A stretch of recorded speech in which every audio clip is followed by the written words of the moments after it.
Hello, friends, and welcome to Curse of Constantine, technically episode 1, Into the Mists.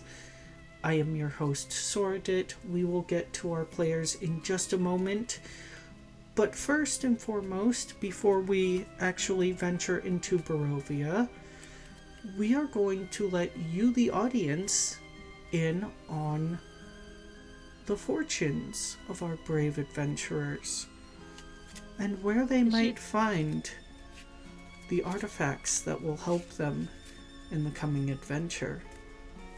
And what we should probably say why I'm here. So Mystic Val is here, as she is my co-GM. She is going to be taking notes for me during this card reading so that I can refer to them later when we do this card reading for our players. Right. So just so we know, and so we can put it out there, even though I say as a co-GM know this, my character that is in this campaign will not. Correct.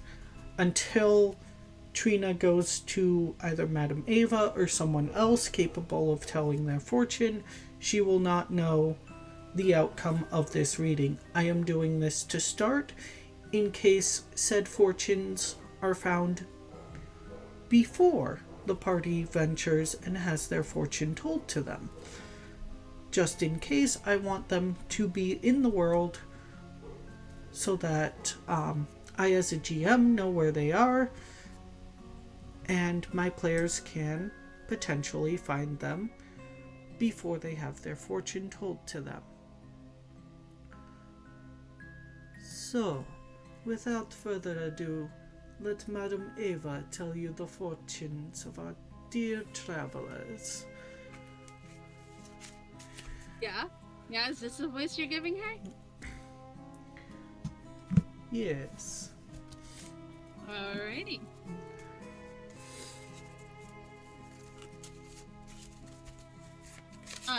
Should we explain a little how, the card reading works? The card reading is based on a tarot card reading.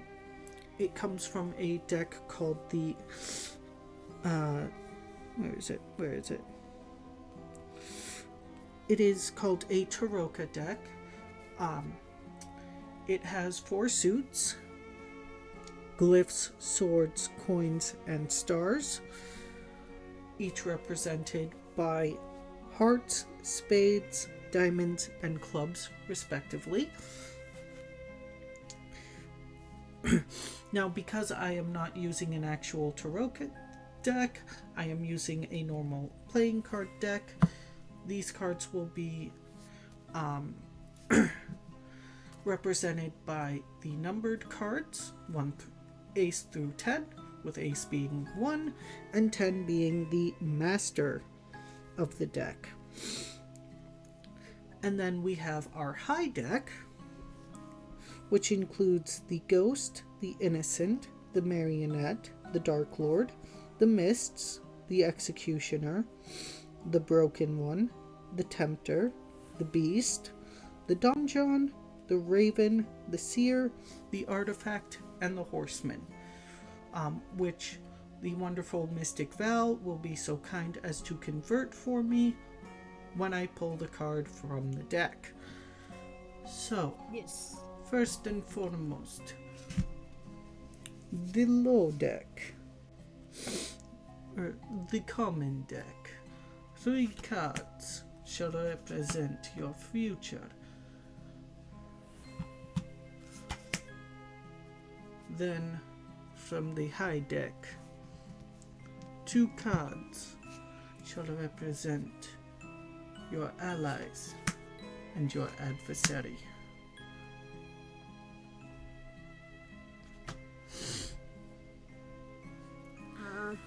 Common deck was what again?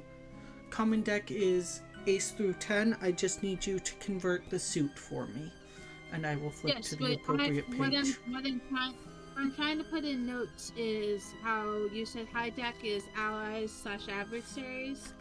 What is common? The common deck will show where the fortunes of Barovia might be found.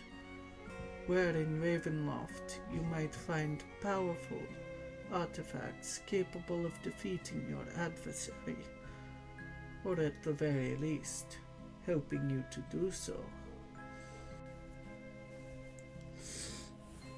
The first card. This one tells of history. Knowledge of the ancient will help you better understand your enemy. This is the 5 of diamonds. Ooh, focus. Five of diamonds. First card equals history. History, just history? Yes. Okay. 5 of diamonds is coins. Okay. 5 of coins.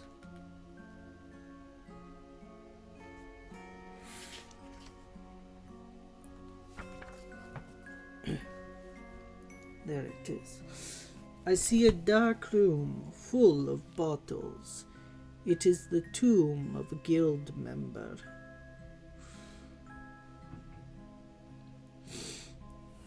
GM, this is in area K84. Area Specifically K- Crypt 5. K as in kilo. Okay. A84. Crypt 5. Crypt 5. Alrighty. Alright. Do you want me to actually do you want me to include you on the Google Doc that I have for Master Notes going? Yes, just do that. That way we both have access to it. So you can always add to things if you need to? Yep. Alright. So, back to the reading. This card tells of a powerful force for good and protection, a holy symbol of great hope. And here we have the 8 of spades. 8 of spades. Holy symbol of great hope, 8 of spades. So that is swords. That is swords. Okay. I see a throne fit for a king. That will be in area K25. K25. Okay. The last card from... Is that just K25? It's not a crypt or anything? Correct. Okay. Alright. The last card from the common deck. This is a card of power and strength. It tells of a weapon of vengeance, a sword of pure sunlight. And this is the 7 of clubs. 7 of clubs. Great weapon of vengeance. 7 of clubs. That equals stars. Stars. This is the illusionist. A man is not what he seems. He comes here in a carnival wagon. Therein lies what you seek.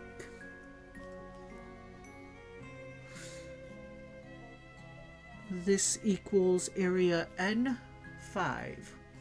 N as in Nancy. Equals N. Equals N.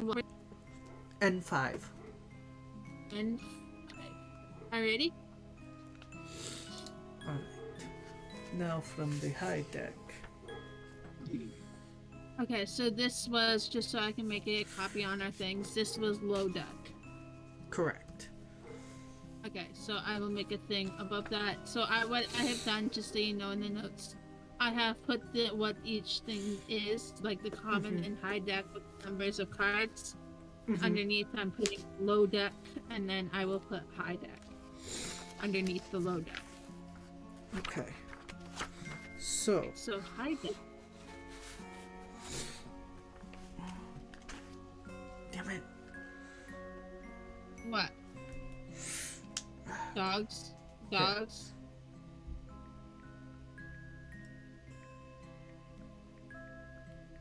Yeah. We'll do it after the card reading. Okay.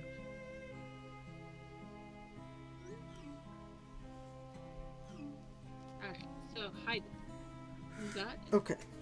So, So is this the one where I go down with the things? yep, go down with the things and then just convert it to the actual card. So, Okay, so I got you. So this is the other cards, and then this is where I transfer it. yep. This Okay. card sheds light on one who will help you greatly in the battle against darkness. And this is the Jack of Spades.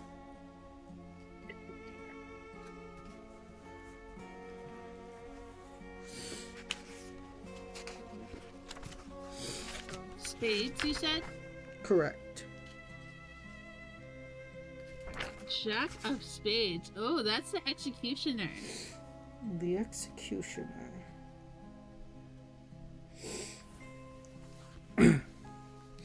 Seek out the brother of the Devil's Bride. They call him the Lesser, but he has a powerful soul.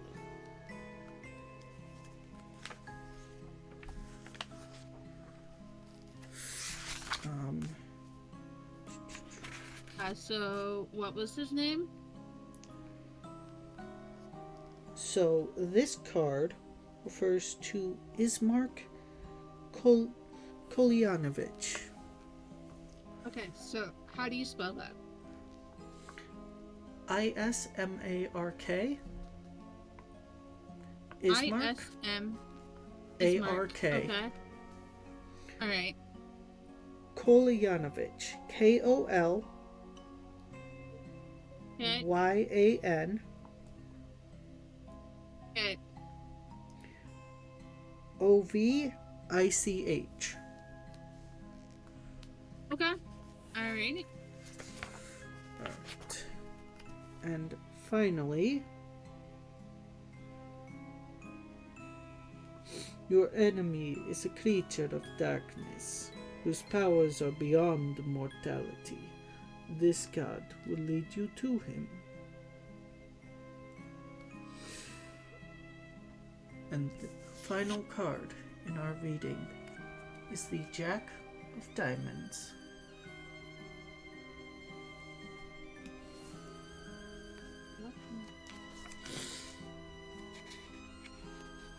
Oh, Jesus.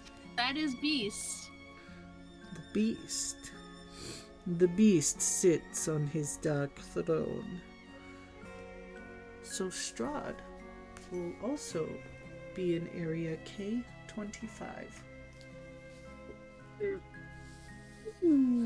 I don't like this. So, Strahd equals Strahd, and he will be in K25 25 as well. So, this is your reading. Whether you like it or not, your fortune has been told.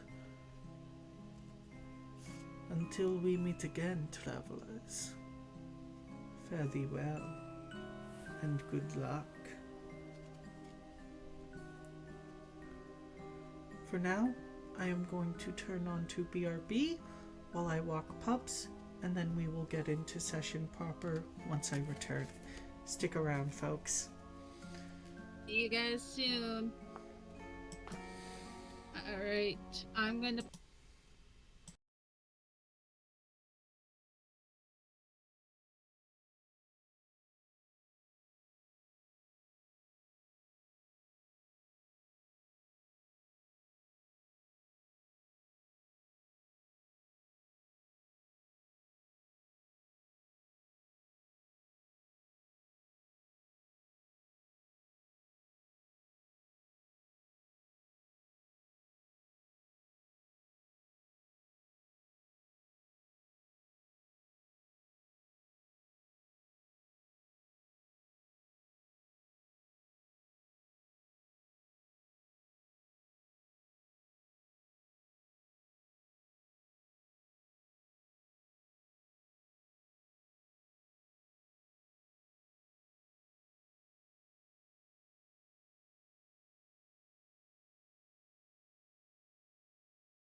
Hello, friends.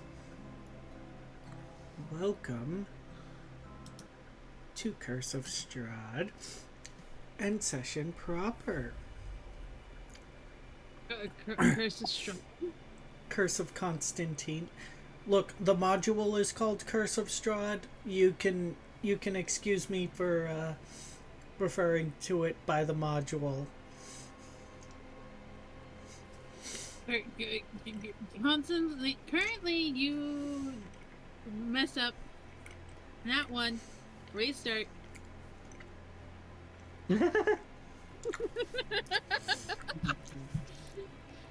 Alright, so Trina has disadvantage on all D20 checks for the entire session. I knew it! So, before I start tonight's session and bring us into the action, I have 2 questions. 1, who has notes from last session and would like to do recap? I do. I also have notes.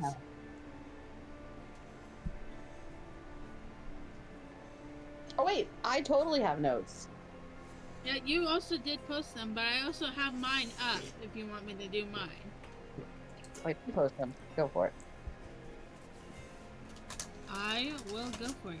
Do you want to do introductions first, or are we just going straight into recap? Recap, then introductions. Alright. A bridge. Alrighty, so we are. Are you a Yoshi? Yes, Goku. I'm a green fucking dinosaur. Can I ride you? Sarcasm. Oh my god. What's that taste like? Anyway. Alrighty. Anyway. Thank you to Turfs who is more in like actual what's it called? In an actual way that is easy. So it happened during our last session prelude. Antonio only knows yes. Is that the beginning of it? Is that the right one? Yes. Antonio only knows the bounty hunter is called the Butcher of the Moons and wants to seek the northern kingdom of Dragonspire, headed by Ezra Constantine to free his city from the Sultan. Days 5 through 3 on the border of Dragonspire come upon an individual in the intricate armor and some of the Sultan's guards themselves. Seeing Antonio, the guard then turns to run, but ends up with the armored individual's weapon smashing his head in Antonio. Wait, did I read that right? Smashing his head in Antonio. Okay, I'm like, did I read that right? In period. Antonio. Okay, I got you. Antonio meets Jaden, Sakura. I'm struggling with reading. Wow, I need this to not be like this double time. Antonio meets Jaden. No, it's me. It's my computer. Sakura on the run for her whole life. She finally makes it almost to the border of Dragonspire, where she can seek refuge, and it would be a welcomed change. She hears the incoming sound of hoofprints and arrows fly overhead. She spots a banner that she has never heard of in a tower circled by a dragon. Standing out in the cold is a half-elf, messy hair, well-groomed beard. Clarification. It wasn't the actual tower that was circled by the dragon. The banner itself had a tower circled by a dragon as the banner. Okay. My bad. Standing out in the cold is a half-elf, messy hair, well-groomed beard, almost dressed for the sea and not the weather. He meets her gaze and turns towards the horses. Just a little closer, he mouths, and reaches out to grab her hand and pull her over the border. Ask me for asylum, love. She states the words and has the right to asylum has been invoked. The half-elf tells the riders to go back to Kyoko? Is that how I say that? Yes, Kyoko. Okay. And tell the Emperor they failed. I will remember you, elf. And he sends her on her way as the hunters see they are outmatched, and they turn on their heels and tell her to seek out Ezra Constantine in the Isle of Suns. Killian Jones, are you for freaking real? Love that tea. A young blue dragonborn sets out in exile, and his parents are not pleased at the moment. That they didn't seem angry, and was told to go to his godfather Odrin to teach the old ways, and talk to Ezra to get money and slay monsters, and maybe he will find his way back one day. Antonio and Jaden arrive first and seek the aid of the guild master, and he exclaims, "Would you have me start a war between Dragonspire and Menagerie? Menagerie. He mentions a group that may be willing to help and will do what Ezra can to help from the castle. His daughter is one of them, and he will introduce them after her birthday. The twins then enter, and immediately Vala jumps on Trina, wraps her arms and legs around her after stating, "Show me your room." They run off and slam the door, locking it behind them. Odrin arrives next. Orwin. Bleh. Jeez, reading. Words are hard. Arrives next in Dragonspire with Odrin's old manuals. The true test will come from deeds, not books. The group gathers for dinner and notices all the weapons are made of silver, and it is stated that they are more effective against monsters. Ezra pulls out a small box and hands it to Trina. Inside is a ring, silver with a large ruby in the center of it. A dark forest in a distant land, and the seven of you and another is in the center of it. Bella notices the armor one of the gathered is wearing isn't found on the mortal plane, but in the house called Stygian iron. So you're the two the order warned me about. Kaz realizes something whispered mostly about overlords and very old sinners, and order of knights in service to Hal, called the Order of Desolation. Interests of Hell first, and the overlords second. There hasn't been a single living member in over 900 years. It's usually shot down, as it is seen as a grab for power and would fall apart in weeks due to fighting. As Trina puts on the ring, everything freezes and then she stands in a dark place. As she turns around, seeing a towering figure, red skin, silk clothes, and a cyclone of red sand and fire. So you're the one who has freed me. The ring glows and gets hot, but doesn't burn. And all of a sudden, magic floods through Trina's mind, and a mote from the elemental plane is now in her mind. She finds herself bound to the fiend named Befora. I didn't know if it was a fiend or not, so I just put it.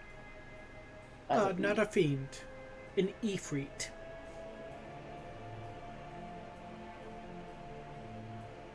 That's all I got. The end. See me.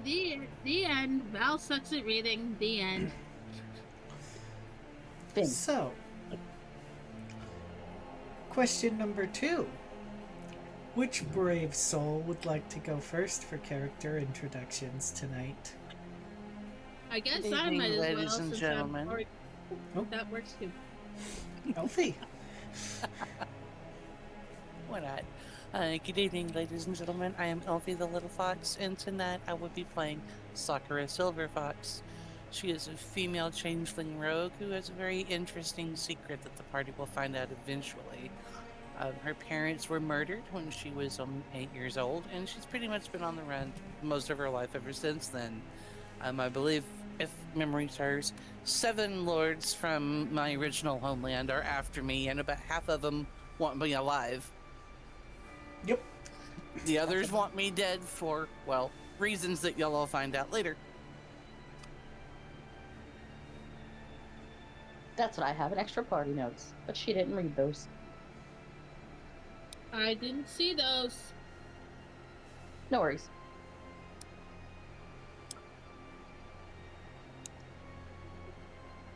All right. Who's next? I'll be brave. I'll go. All If right. no one's hopping to it, I'll do it. Hello everyone, I am Captain Jackie. Tonight I will be playing the very serious and not actually chaotic at all, Oren Rayon, who is a male blue chromatic dragonborn paladin who is just like I said, very serious, not chaotic at all, and you guys will enjoy him, like I think everyone else here is too. Yeah.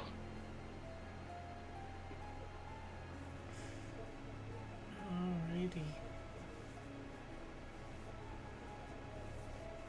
Eeny, meeny, miny, mo. Of my I 4 only remaining. have an hour and 2 minutes to go. Okay. Sorry, it just rhymed with what you were saying. I just had to throw that in there. Sorry, Zora. You're fine. I will go next. Hi, I'm Maximus. I am playing Kaz Cerberus, the younger twin brother to Vala Cerberus. Kaz is a tiefling monk, and he is a prince of the Nine Hells, being the son of Luna and Alistair from campaign 1. And yeah, I'll hand it off to the counterpart. I don't know what hi friends, I am Roll the Misadventures. You can call me Roll, you can call me Misadventures, you can call me RTM, you cannot call me Roly Poly. Tonight I will be playing Vala Cerberus, a tiefling warlock, the 5-minute older sister to Kaz. And she does not let her twin forget it. She is currently the heir to the throne of the Nine Hells, and loves, against her father's wishes, loves to throw her own name around. Oh, and she kind of maybe sort of has a thing for Trina. And that might be a true case. I guess after that, I will go next. Hello guys, I am Mystic Val. I am Sora's co-GM for this wonderful campaign, and I can't wait for you guys to see what goes on. I also play Trina Constantine, the daughter of Sam and Ezra Constantine, who also has a thing for Vala. And, I guess we're gonna see where that story goes. And I'm very excited to see where that goes. Just got her warlock featured as well. So this will be interesting.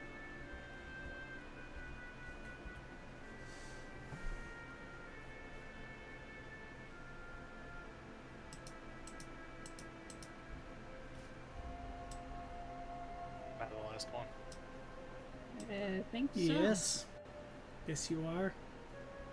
Alright then, I am Kaz McLean. I am playing Antonio, the Tabaxi Bard, who seeks to free his homeland from the evil Sultan, and is a very not exactly subtle reference to a certain DreamWorks character.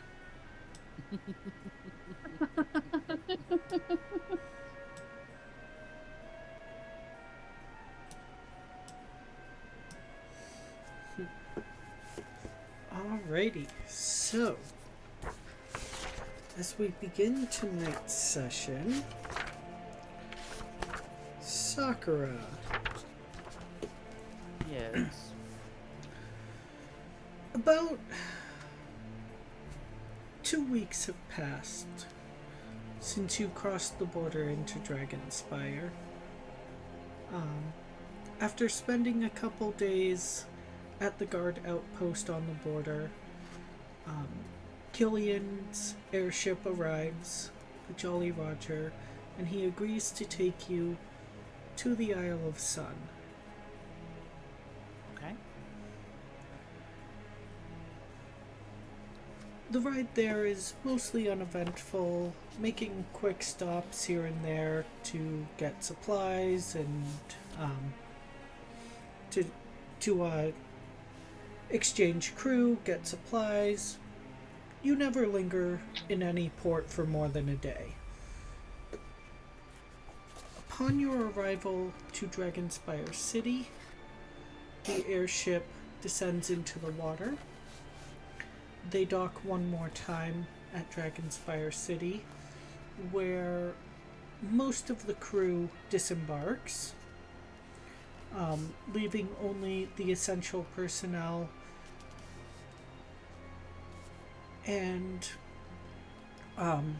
Killian provides you a stay at the inn in Dragonspire City for the night before you set off to the Isle of Sun in the morning. Once you arrive, Killian looks to you. I'm afraid this is where we part ways, love. But as I told you... oh, sorry, you go. No. You've been kinder to me than I ever thought would be possible. I am in your debt. No debt at all.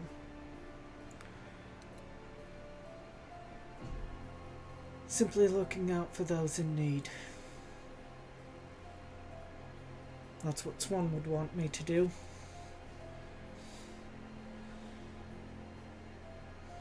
It takes some adjusting being to actually breathe without having to necessarily look over my shoulder all the time.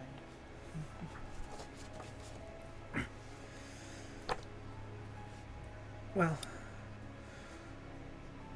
from here, just follow the path to the main courtyard. Ask for Ezra Constantine, the master of the guild, and tell them Killian sent you. They should set you right up. Alright. Again, I thank you for your kindness. It will never be forgotten. Oh, easy with that now, love. I've got a reputation to uphold. I didn't say it was going to kill anybody else, now did I? Fair enough. Take care of yourself. Do the best I can. And she quietly turns and starts to head up towards the main courtyard. Once you get to the courtyard, the guards see you. Start your business. I've been sent to contact Ezra Constantine by way of Killian Jones. Right. Well, I reckon he's probably given up for his daughter's party, but I'll see if he's available for an audience at the moment. Follow me. Alright. She follows. The guard takes you into the castle, finds a page to run and find Ezra, to see whether or not he is currently available to take an audience. After about 20 minutes or so, The guard then leads you into the audience chamber, where sits the man you presume to be Ezra Constantine, a woman of about... How old did we say Sam was when she was turned? Did we say like 25? Was it? Or was she 30? We said about 30. We said about Okay. 30. 30. A woman of about 30, at least physically, and a Trina's teenager or 20s? Early 20s. We said you literally had the prologue be this was on her 21st. That's right. A young woman of about 21 who definitely looks like she could be the first woman's daughter, but this closeness in age kind of throws you for a second.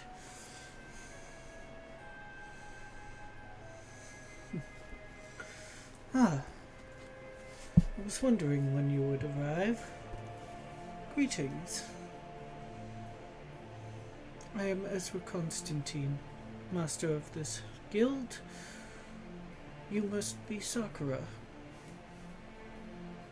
Eyes are gonna widen for just a moment or two before she says anything.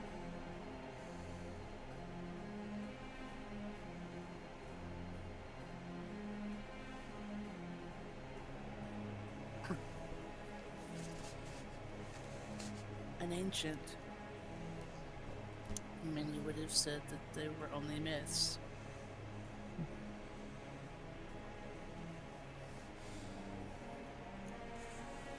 Well, don't believe every legend you've heard about me. Only about half of them are true. He also... would Sam say this? Probably. He tries to be all tough and mighty and blah blah blah, but most of the time he's a snowball.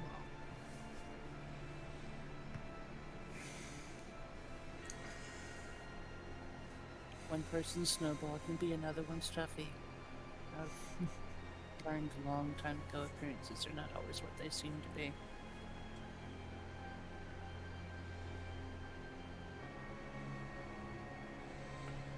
Now, from what my scouts tell me, you've made quite a history over in Kyoko.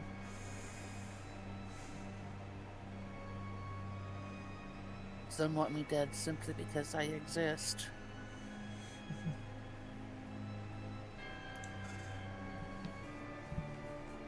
Many would want me dead simply because I exist if they knew what I was. That's why I sent my best man to find you.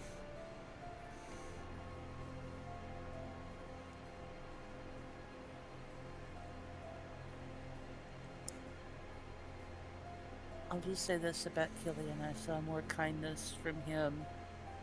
Wait a minute, nope, scratch that. She didn't. She said she wasn't gonna tell anybody.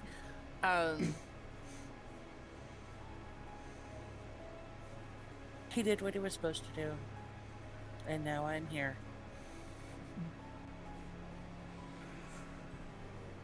Well, normally this would be the part where people ask for my help, but yours is a unique situation. I It's can... one way of describing it for sure. Let me tell you what I can offer you, should you choose to accept. I can offer you protection from those that would seek you. I have quite a large number of soldiers at my disposal, should any warlords get bright ideas about being overly bold in crossing the border. As he says the words warlord, she kind of flinches. I can also offer you training. A way to hone your abilities and learn to defend yourself, so that you need not rely on others for the rest of your life. I've been on my own most of my life, so it would be nice to not have to run and look over my shoulder all the time. The last thing I can offer you is a group of somewhat like-minded individuals who still need to work out their differences with one another and form a cohesive unit, but I believe, given enough time and the right circumstances, this group could become, well, almost as powerful as ours was, Sam. Dear God. You know how it took me to get along with some people. Some people I shot in the arm the first time we met. Hey, how you doing? That was me. Just popped in the middle of nowhere and popped. He's like, I swear to God, that would be great if he did. That would be great if he did. And the reason I offer this last boon is because I believe together you would all be able to overcome any obstacle put in your way. And one thing I've learned over many years is that a burden shared is a burden halved.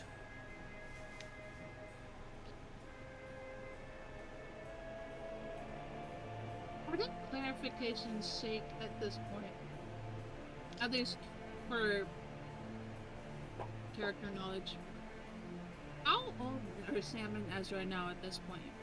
Versus Constantine. Well, Ezra no longer tracks his age in years. He tracks it in centuries, to give you an idea of how old he is. Sam would be, like, chronologically just starting her 50s. Okay. Okay.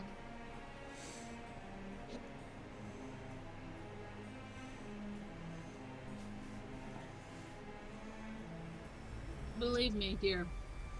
We don't need to hear about your stories about the old.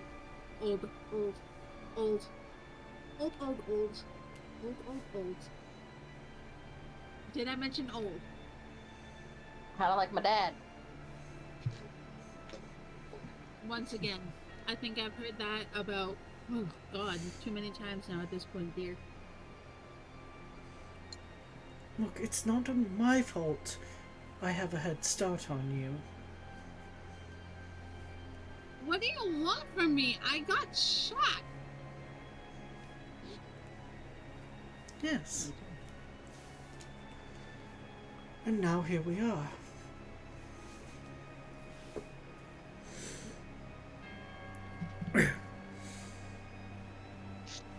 Turning back to the matter at hand, what do you say, Sakura?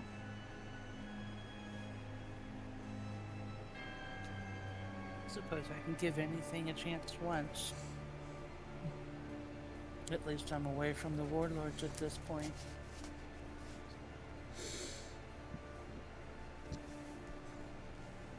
Well then. Squire, fetch the others and have them brought to the audience chamber.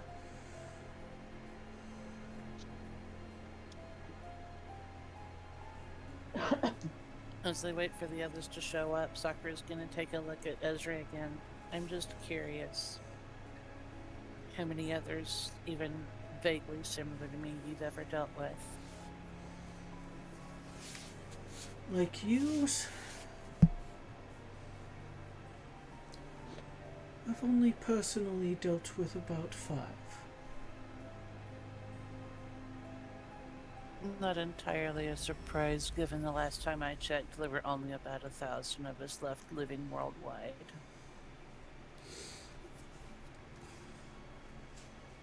Now, others of similar circumstances, but not quite exactly your kind, I've lost track.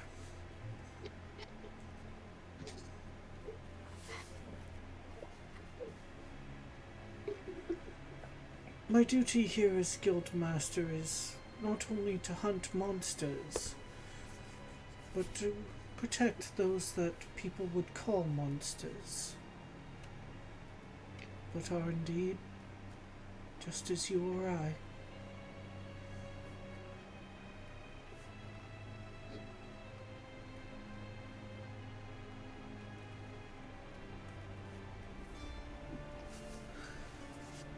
Vala Out of Kaz... curiosity, is.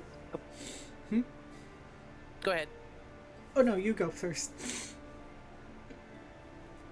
Just curious, is there waiting for the others to show up? How much attention is Sam paying to Sakura? I would say she's probably paying pretty good attention. If she looks closely enough, she'll notice that Sakura's eyes are very unusual. Most people only have one color in the iris of their eyes. Sakura's actually have 2. They're an ocean blue, and they have an edge of silver around them.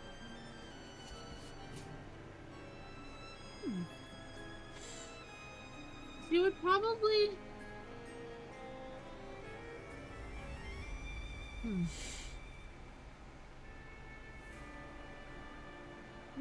let's see. What languages does Sakura know, out of curiosity? Common, Sylvan, and Thieves' Cant.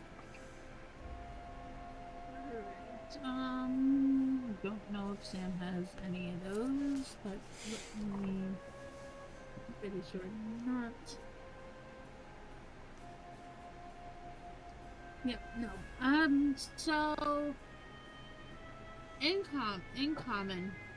Like, quite enough so she's not spreading it to a lot of people. I mean, it's only you, Ezra, Trina, and Sakura in the room at the moment. Okay. Trina's probably not giving 2 shits. So Sam's gonna look at Sakura and go, I noticed 2 different colors in your eyes. Were you born with that, or did something happen? I was born with them this way.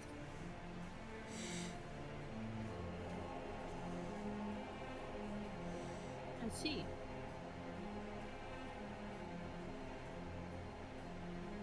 Forgive the words here for lack of a better description, but for some it did give away as to who and what I am.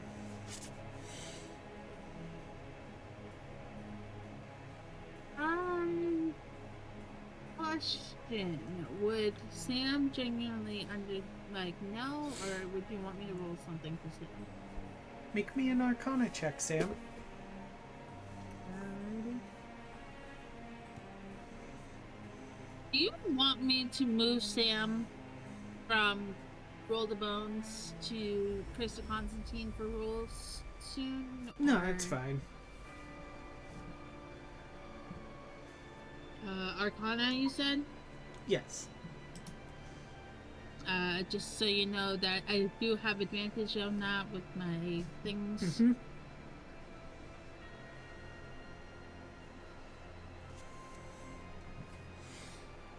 Oh, I really hope that next one's better.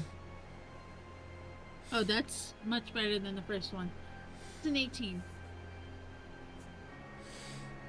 We have an 18 on that Arcana. Okay. 18.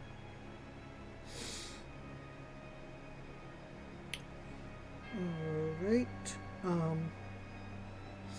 Sam, yes, you would know why Sakura has those two colors eyes.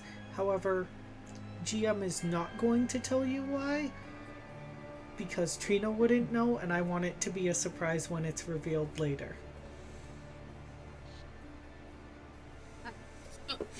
How the hell am I supposed to roleplay this if I don't know it? Sora, just DM her. Unless you want it to be a surprise to her, too.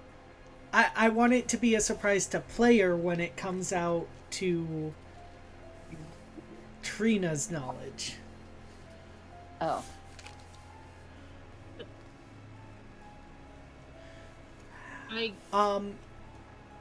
I will give you the broad strokes.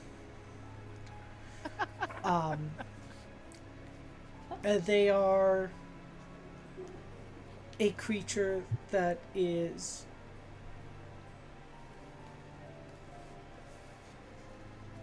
very much sought after. Dead or alive, they are insanely magical creatures. Okay, I already know. I'm pretty sure I already know. I mean, you can DM me and guess. Pretty sure I already know.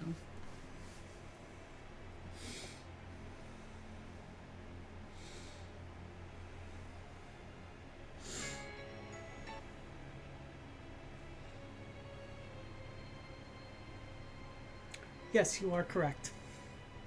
I had a feeling. Okay. But you don't want me to say that. Correct. Okay, so you want me to roleplay it, but you don't want me to. I got you. Gotcha. Yep. I got you. As Sam is looking at Sakura, long story short, my mother was hunted down and killed for what she was. And my father murdered because he fathered a monster. That monster being me. I understand. And believe me, correct me if I'm wrong, so I'm remembering shit. We followed it when we made Sam, how Sam's father was in the show. Mm-hmm. Yes. Believe me, Sakura, I understand how it is to have a father that doesn't treat you the best or doesn't believe in what you believe in. Oh no, it was her father was killed. Okay. Because basically her parents were killed because they were trying to protect her. Someone came after her mother and then killed her dad. I'm sorry. No, you're fine. I'm sorry. I understand the things of not having a parent in your life. Well, exactly the same way that it happened to you didn't happen to me. But I understand. Not exactly something that anyone should have to witness, especially at 8 years old. I would agree.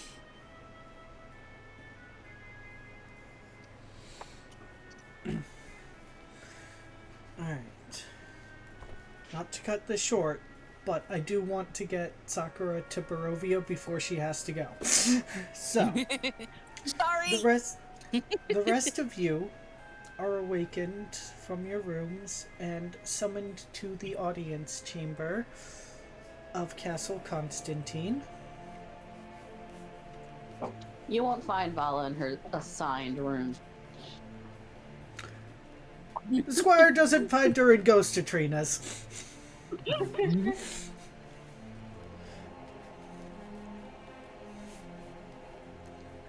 She will be asleep. You hear a loud bang on your door, or Trina's door, I should say. Oh, go away, Jacob. Trina's in the audience chamber. Remember? Yes, right. So it's just Vala in there at the moment. Is Vala doing sniffing my clothes? God. Hey, Blade. That's no, a visual. Snuggled together last night. Sheesh. She snuck in her room. Calm down. I was joking. I was joking. Vala's gonna answer the door. What? Miss Cerberus, your presence is requested at the audience chamber by the Lord of the Castle. That's Lady Cerberus to you. And I'll be there in a minute. She shuts the door.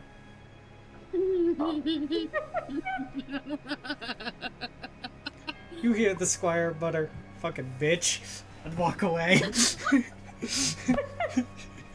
Lady, thank you. And then she's gonna get dressed and walk to the like, I mean, in, you know, her armor and crap that she needs for the day. Sheesh. And then she's gonna walk to the audience chamber and walk in and be like, "What's up, pops?" Alright. I assume the rest of you make your way down there as well? Yeah, Kaz is going to try and mess with Vala a little, though, and jump on her back.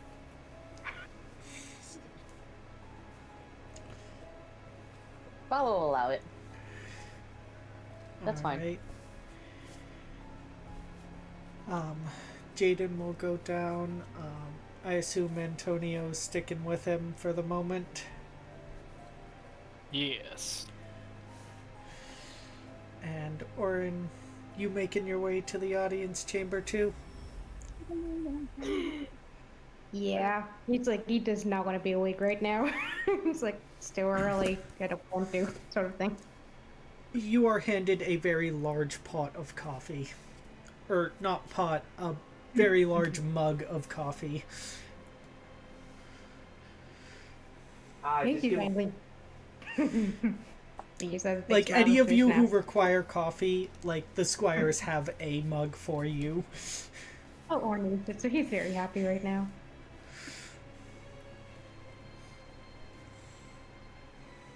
As Orin walks in, Trina looks at him. Not Trina, goddammit. Vala looks at him and goes, "Oh, fuck, it's you. I see. I knew this was gonna be lame, bro." Hey, What's lame? this coffee, you'll be fine. We just Excuse me. If you wouldn't mind having some decency and manners for 5 minutes, I would like to introduce you all to the 7th member of your group.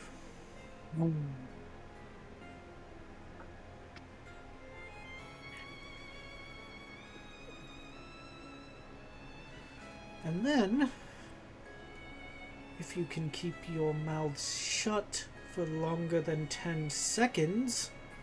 Your daughter didn't last night. No, we're not gonna keep our mouths shut for 10, whatever. Just you shut up, Dad. I have a task for you all to complete.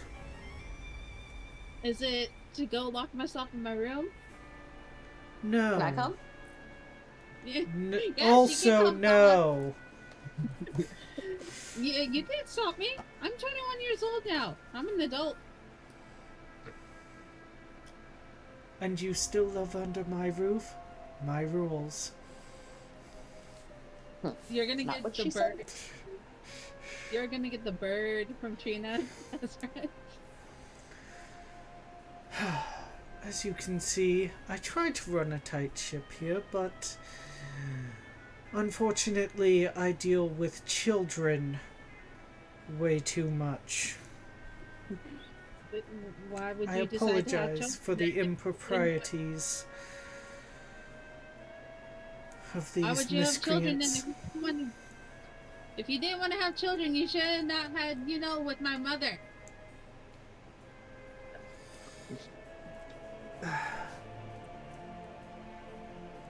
It's just a force of nature.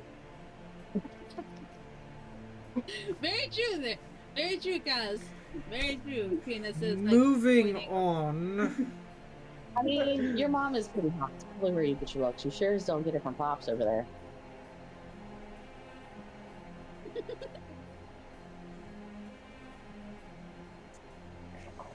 Remember where you are. Remember the plane from which you come, and know that I can send you back there with a snap of my fingers. And Yeah, good that luck will getting back. If I don't Well, allow it. if you're sending her back, I'm going with her. Just saying.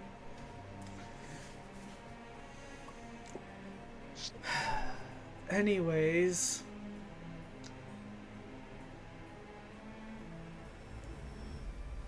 Sakura, allow me to introduce the rest of these fuckers.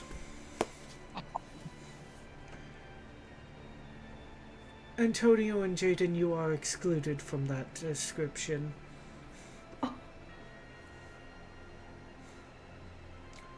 Orin, Oh, so you're I'm calling still your on the own fence about you. You're calling your own child a fucker. Wow, Dad.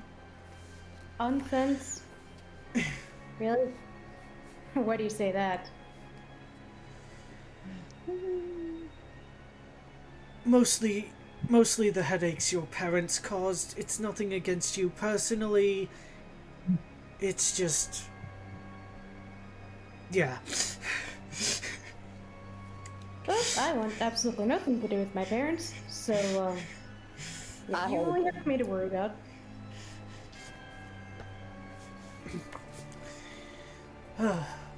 Anyways, Sakura, allow me to first introduce to you my daughter, Trina Constantine. Ray nods. Then we have Kaz and Vala Cerberus of the Sup, Hells. Sis, did you see? Lord Constantine addressed me first. I don't give a shit. I still own hell. No, Moving Dad, along. Sakurai nods to each of them in turn. Orin Rayan. A Again, pleasure just to a meet you. silent nod. She doesn't say much yet, but she's nodding to each one as they're introduced. And finally, we have Antonio and Jaden. Antonio, no last name, and Jaden Corvo. Antonio takes off his hat and gives her a bow. Greetings, my lady. Again, that silent nod.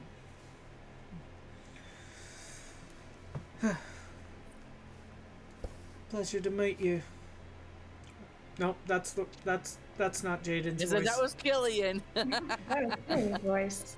Killian came to surprise Sakura. Yay! Anyway, go ahead. You want Wales, not Australia.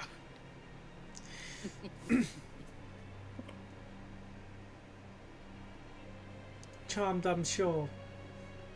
No, that was too high. I'll get it. I'll get there. Give me a while to No warm problem. up. Again, she nods.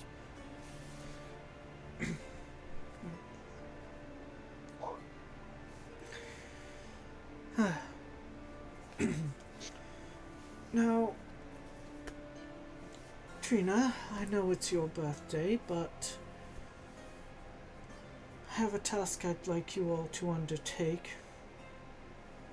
Blah, blah, blah. Boring crap. Blah, blah, blah. Go eat a brick.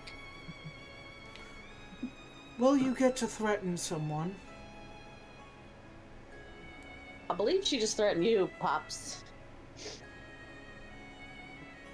That's what she told him to do, not threatened to do something to him. Whatever way you look at it. Don't undermine me. No, I'm just correcting your. If I could have your attention. Gods, remind me why I agreed to let this group come to my castle. I live here, first of all. Second of all, you never let me fucking leave. Yes, Because you well, congratulations. You get to go into the city today. And you get to threaten someone. Oh, boo-hoo. Boring castle guild shit.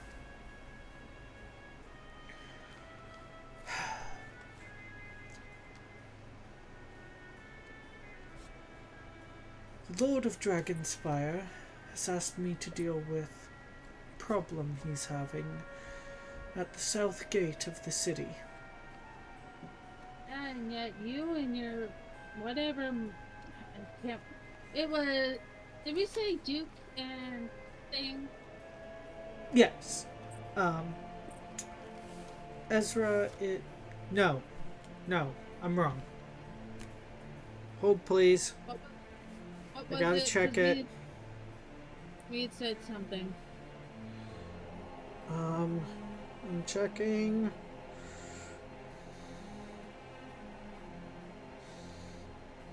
Listen, it's been a while. I gotta scroll. Because if I remember correctly, you said it was like a Duke.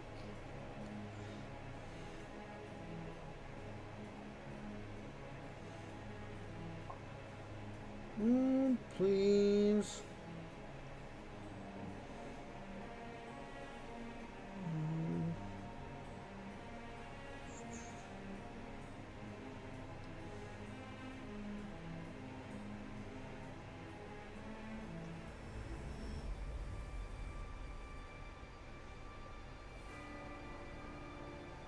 It was before you beat Kingdom Hearts 1. It was definitely before Kingdom Hearts 1. I should have pinned it somewhere. No, because we texted it.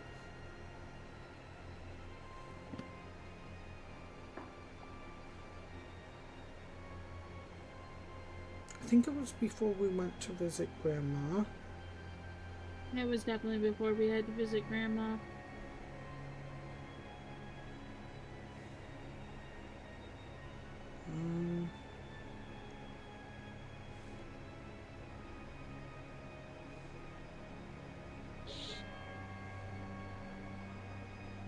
Let's see.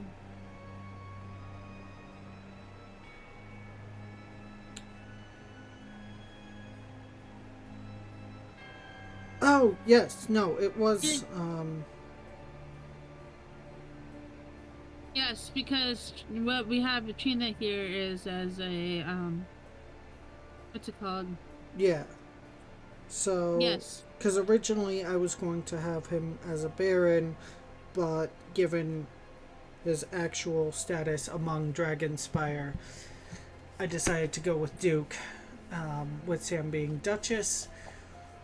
Yes. Which, I don't remember the title for an heir to a Duke or Duchess is, but we're just gonna call it Duchess again. You said Countess. Right. She's a Countess. Yeah. Okay. So where did we leave off before that?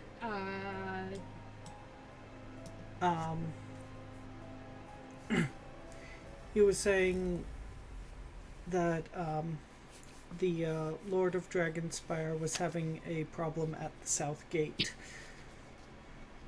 And Trina was about to interrupt you and go, yeah, and you can't go do your Duke duties or whatever, and the Duchess can't handle it, so you have to send fucking me and blah blah blah.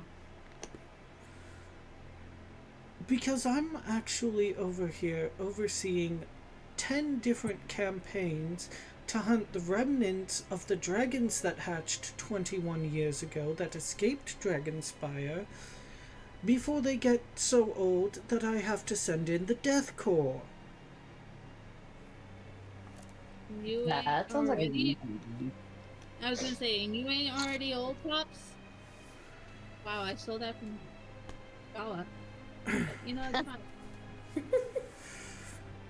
Look, I have matters to attend to literally everywhere else. So yes, I'm asking my daughter to handle a very simple matter right outside her own doorstep. Who says I give a shit? Because you'll be paid.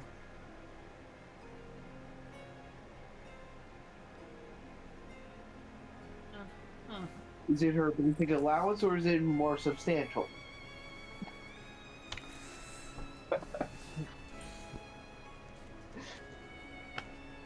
I think Trina has been hanging around this wind too much.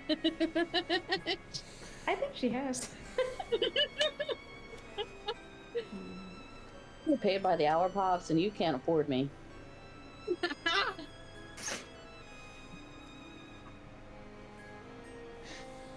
At this Yes, point, it is Trina's serious. kind of like sitting in whatever chair, kind of just like whatever, or something. Kind of just like, don't care. Where did he go? Huh? Did he die? No, I'm Like, here. where did I'm you- looking up something.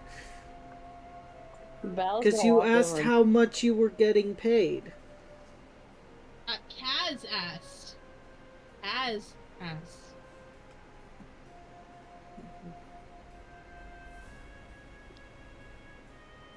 Vala's gonna walk over and sit on Trina's lap. Trina will welcome to sit down on her lap, Lala. Well, the Lord has offered... Oh, please, I gotta do math.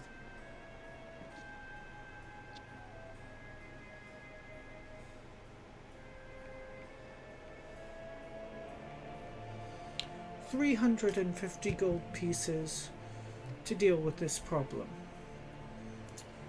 Assuming you split it evenly, that's 50 gold apiece.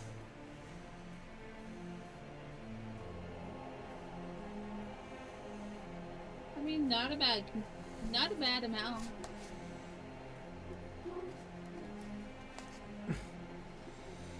Is that more than your allowance, Trina? Probably. Actually, no, most definitely.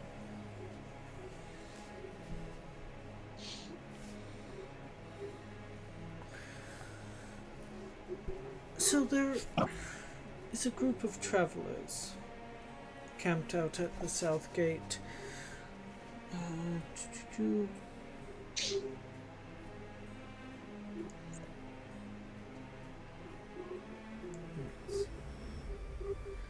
They seemed harmless at first, but the Lord of Dragonspire has received reports that they have begun harassing townsfolk and other visitors as they come and go, demanding money and wine and threatening to put hexes on anyone who doesn't pay up. Yesterday, the Lord ordered several guards to scare away the mysterious visitors, but they couldn't get the job done. When the guards returned, they spoke sympathetically about the visitors. It seemed as if the guards had been magically charmed. The Lord doesn't want an armed conflict, but he aims to send a stern message to the visitors and asks you to deliver it on his behalf. If they don't leave before the next dawn, he shall have their wagons burned to the ground. Could we theoretically do that to push them away? Seeing as how you have not technically been granted a writ of... Seeing as you have not been deputized by the god to engage in hostilities, no. What if they so happen to accidentally catch fire? Also, no. You know, there's certain things I have found out. And at this point, is Ezra. I'm assuming she has to wear that thing constantly. For the thing, right? I don't know, have you taken it off since then? No. You don't know what will happen if you take it off. Fair enough. But if Ezra is paying attention to Sam's hand, wow. I'm so used to saying Sam. To Trina's hand, he will see that she hasn't taken it off.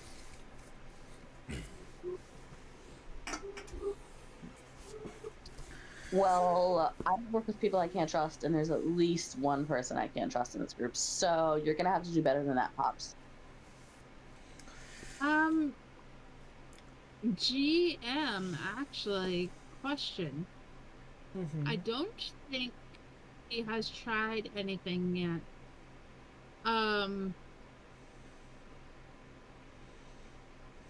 What is the chance of a misfire happening?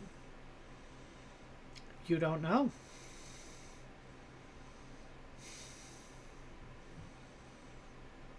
That's why I am asking. You don't know. Trina would not know if there's a chance of mishap if she tries something. You know what? She'll have to try and find out.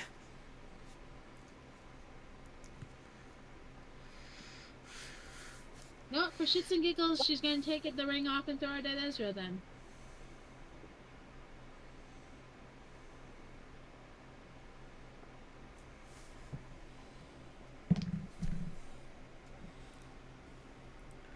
Make a ranged attack roll. A ranged attack roll? What? So, just your dex plus proficiency. My dex plus proficiency? So, just a straight d20 plus my dex? Plus your dex plus your proficiency bonus. On what? What proficiency? On unarmed? Your proficiency bonus at the top of your character sheet. Uh-huh, I see the dex. I'm No, confused. your Right next- proficiency bonus. Up at the top where it says proficiency bonus. Next to charisma. No. Yes. Yes. I'm confused. Okay. Open your character sheet. I have my character sheet open. Okay, it would be right next to your walking speed if you have the page fully open. And it's at the very top next to the 5 base stats. Right above initiative. I'm on the app. Oh, okay. On the app it's slightly different. Here, I have mine up. Proficiencies and training page, your proficiency Oh, okay. bonus. Add that on And then- top of your dex bonus. I got you. Okay. Okay. I mean, I could have just said +2, but Yeah. I like annoying you. So in total 14. 14. It flies harmlessly past Ezra. A few moments later,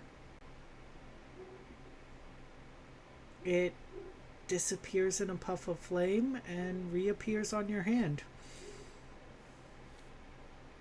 What the hell?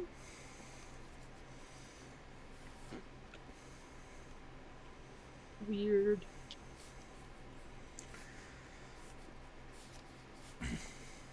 Well, as for not wanting to work with people you don't trust, I suggest you learn to trust them or get over yourself. Right. Like I'm gonna learn to trust um a little punk who claims that he is a part of an order who wants to, murder fucking hell.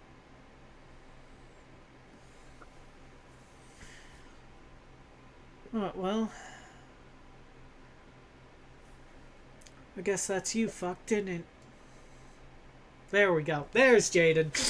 The bratty tiefling girl aside, you promised me that you would assist me in freeing my homeland if me and my associate here joined up with this group of misfits, yet the first errand you send us on is to be your muscle. I will help you. But as it stands, you are far too weak to confront the Sultan as you are now. If I were to send you there, I'd be sending you to your graves. Do you think me an idiot? Yes. I wasn't asking you. Considering the shit you are taking from your own daughter. Yeah, Dad, eat shit.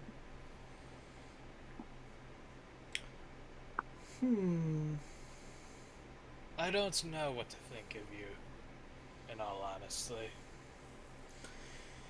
Look. Fine, you want to know why I'm sending you on this errand? It's a test. I want to see how well you can follow orders. Beyond that... We already know what happened to that one, Dad. Stuck in a castle for 21 years. Mid-sentence you are cut off. And your mouth keeps moving, but no sound escapes your lips. I can hear. No, I meant in-game. In-game. Okay. I was like, wait a minute, what the fuck? As you are now under the effects of the silence spell.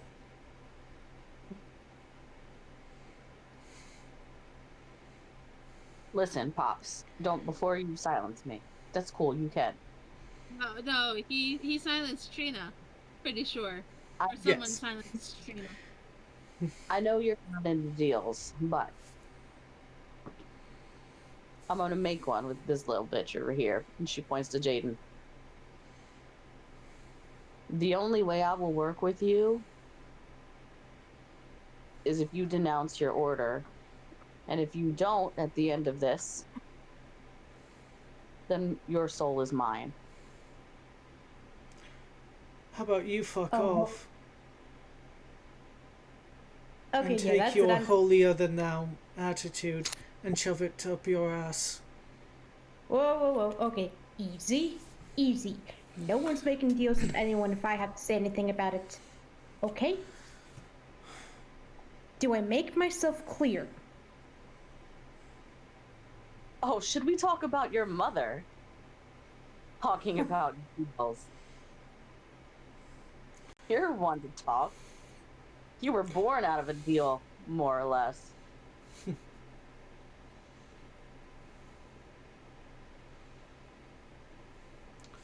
Tell you what, the only deal I'll make with you is that I promise not to kill you in your sleep.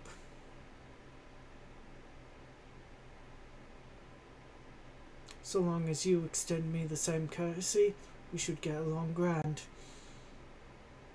Right, so you can gather information about us and take it back to that dumbass fucking order who thinks that they're hot shit. Please. Who says I was here to gain information?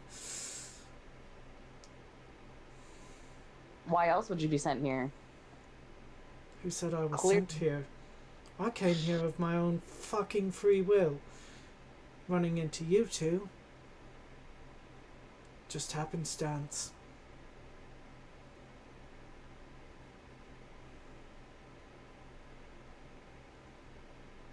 I don't like this any more than you do. But as long as I'm getting paid, I can put my petty differences with you aside.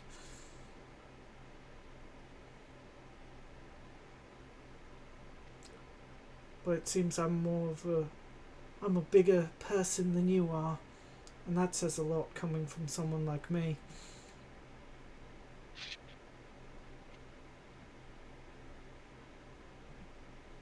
In the background, Antonio's just stroking his lute in dramatic effect.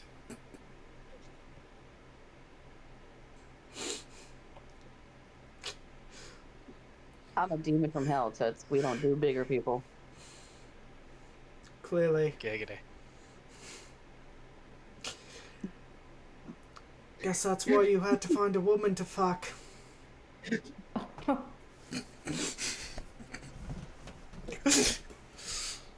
Oh, are you jealous? Listen, I'm not playing a paladin. I get to be a sassy bitch for once. Me, on the other hand. It's okay, buddy. There eventually.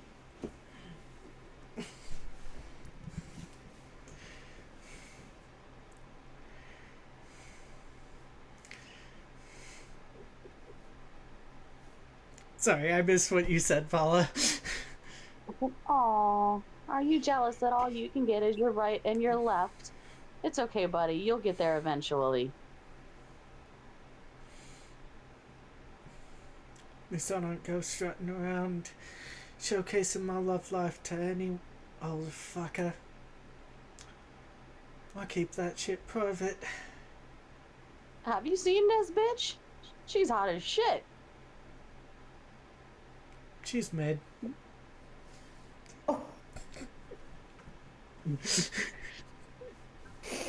You're gonna eat. She's gonna try talking again. I don't know if she's still under this silence spell. But answer that. Is she still under the silence spell if she tries to talk? At the moment, yes. So she's like, her mouth is running off and moving and nothing is coming out. So in the end of frustration, she just splits straight in off. And she's kind of dumb, wish. so I mean. And when you say that, Vala, you're also gonna get a bird from Trina. Maybe later, sweetheart. So.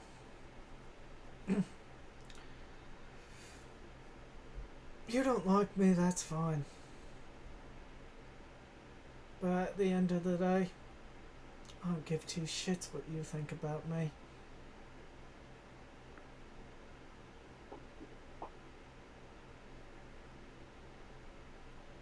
And with that, it's 10 o'clock, and I have to head off, guys. I'm sorry. That's okay. At least I got to meet Ezra. Alright, guys. Y'all have a good rest of your night. I'll talk to you later. Night.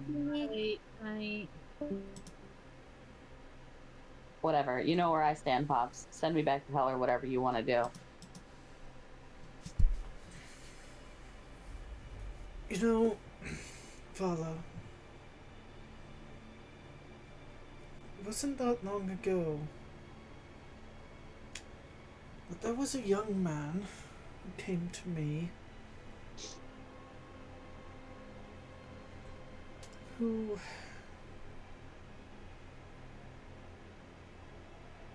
didn't trust anyone else. I thought the world hated him. And thought that there was no way in hell that he would work with anyone. Particularly, not a couple of drow, a couple undead.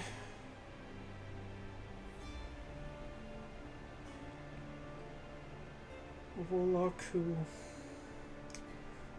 really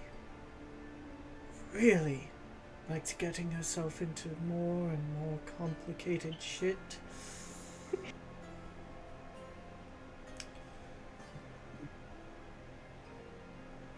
And the Hellhound, trying to find her place in the world.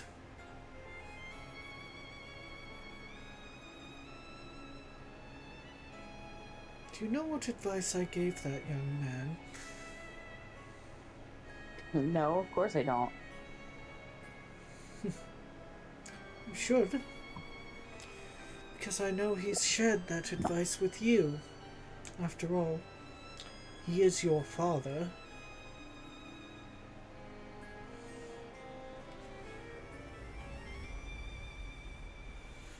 Do you want to know the advice I told him? I guess.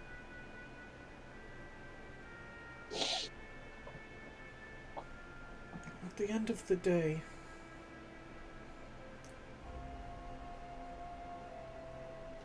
how you feel about a person, your preconceptions, what you think you know about them, means nothing until you actually get to know them.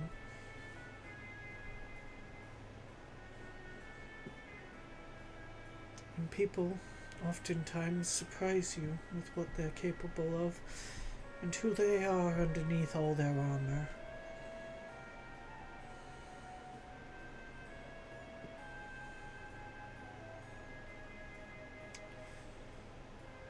And that young man ended up the ruler of hell and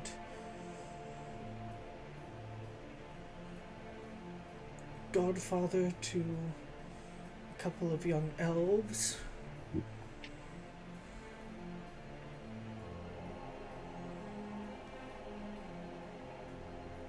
And someone I consider a very, very dear friend.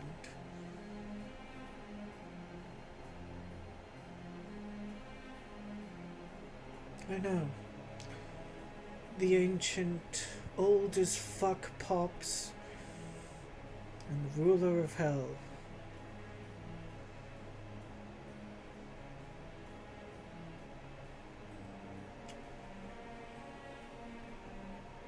So before you go off thinking you know everything about everyone, maybe try taking that chip off your shoulder and actually giving them a chance. Maybe would if he wasn't a part of this organization that wants to take him down. Jaden, are you going to kill either Kazavala? And you see Ezra snap his fingers. Antonio, Kaz, Vala, and Jaden, I need wisdom saves from all of you. Motherfucker. I know exactly what this is.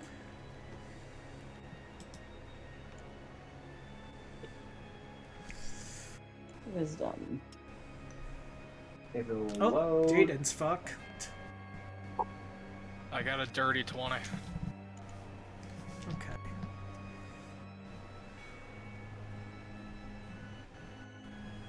My dice hit someone else too.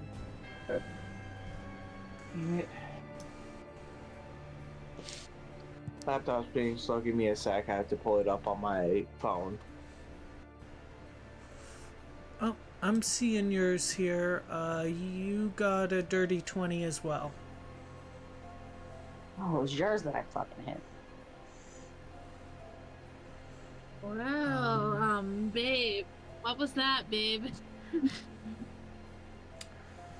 Oh, just something called, Zone of Truth. So, Yes. Kaz, so Jaden and Vala, you cannot willingly tell a lie for the next 10 minutes, I think it is. Hold on, let me double check. Kaz's didn't roll. I'm not seeing it here. I have you on my list. You got a dirty 20. Okay. Sorry, it's just being very, very slow with my laptop. That's fine. I was gonna say. That's why I said. I was gonna say I don't even see the roll on phone. That's where I'm like, oh. Unless I'm seeing a different No, roll from Kaz. Yeah, I it's see. there. I see your dirty Yeah. 20. Okay. No, it's Oh not on no. mine. No, it ended up I clicked a second time. No, not you. Oh. Fucking phone. Okay. Yeah. Oh. I am sorry. I lied about the saving throw. I need a Thank God. charisma saving throw from everyone. Bro. Damn, I thought I was right. That's a natural 20. Yeah, that worked. Fuck it. What is it? Okay. Okay. No, charisma. Charisma save. Oh shit. Well, actually, we'll go with the initials because, and I'll just have people add their charisma instead of their wisdom. Mainly because I actually want Jaden and Vala to fail. Well, Vala fails either way. I was gonna say she fails either Yeah. way. Yeah, we're gonna keep with Jaden's initial roll. Because I want Jaden to fail this. Because if he doesn't, Ezra's just gonna cast it again. The only thing we need it from is Kaz again. Working on it. No, Well, I we're just keeping wanted initial. you to. If your phone's being too slow, use digital. No, Or use physical, is what I mean. If you have to.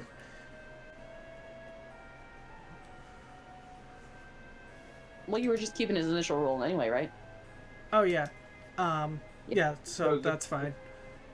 18, and then the charisma saving throw bonus is a +4. Okay, it's so only so Kaz, so it's just Jaden and Vala that fail. Okay. So, now that I have your attention, Alistair Jaden- under this too. Alistair was under this too, like first session, second session, or something like that. I think so. Jaden, do you have any intention of killing those two? No? Like I said, I don't give two shits about them. Above my pay grade. Vala, now that you've heard that, do you have any intention of killing Jaden? And just so you know, he's under the same effect you are. He cannot willingly tell a lie at the moment. No, but that doesn't mean that he's not going to report anything back and/or.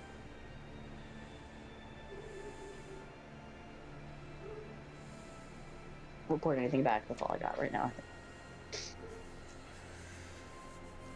Fine, then ask your questions to your satisfaction. Sam's gonna look at you, Ezra, and go, "Is that absolutely necessary?" If it's the only way to get them to actually work with one another, fine. Oh, by the way, your silence is in fact up.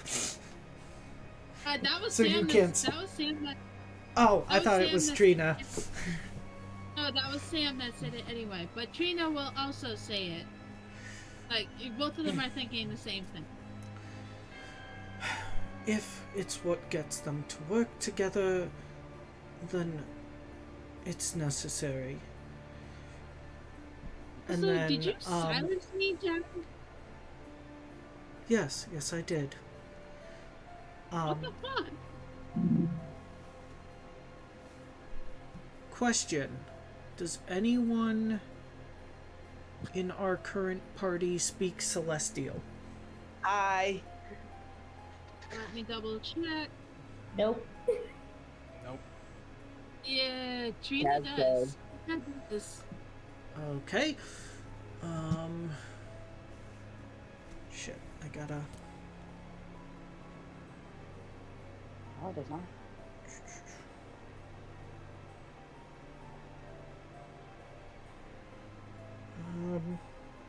Have Sam sheet up. I gotta check languages. Ezra knows.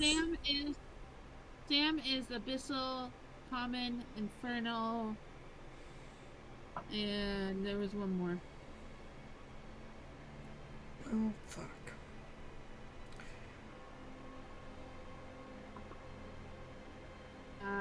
Sam was Abyssal, Celestial, Common, and Infernal. Alright, well then, Ezra is going to lean over to his wife and whisper, "You remember what you saw in your vision? We need them all together." Quietly, whispering back in Common, "Yes, I know what I saw, but again, you have to resort to that." If it gets them to work together, then yes. We both know what's at stake here. I understand that, but at the same time, like,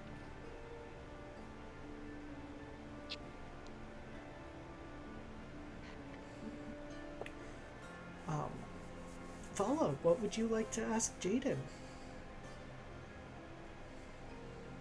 Knowing that he cannot lie at the moment. So he's not gonna run back to his superiors and tell them all about us. Why would they be interested in you?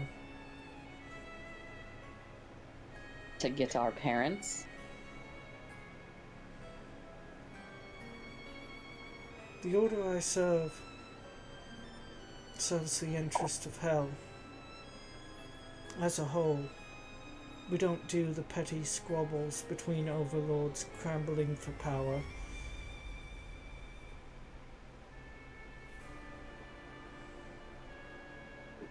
So then you won't go back to your superiors.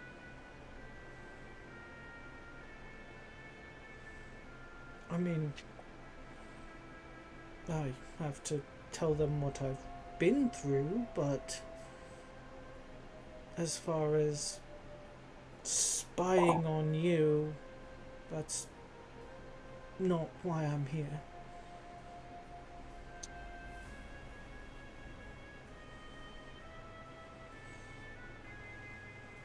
And you won't bring down the royal family?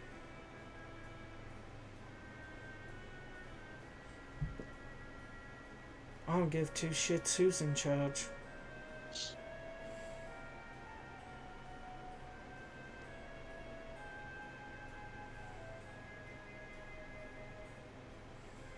Fine, whatever.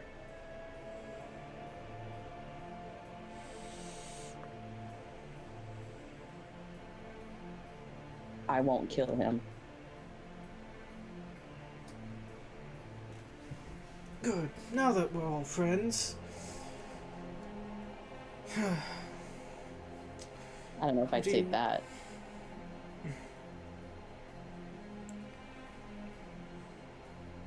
What do you say we all make some money?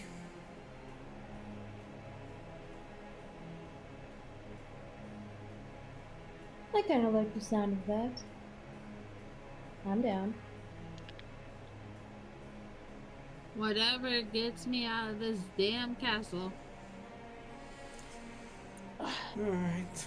Well, I've arranged for a boat to take you to the mainland.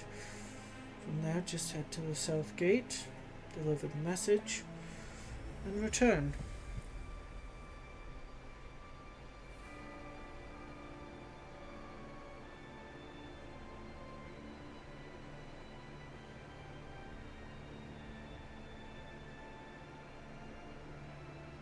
All right, fine.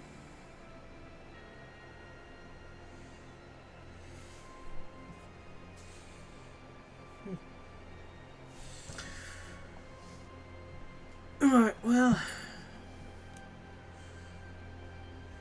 if we're gonna do this, let's go do it.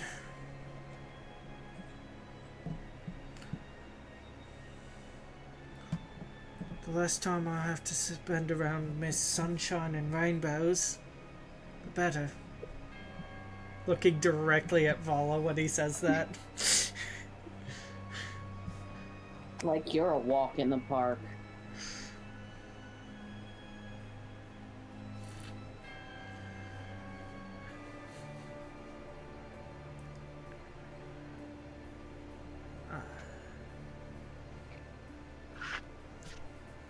Now, to answer your earlier question, Antonio, about why I'm doing this.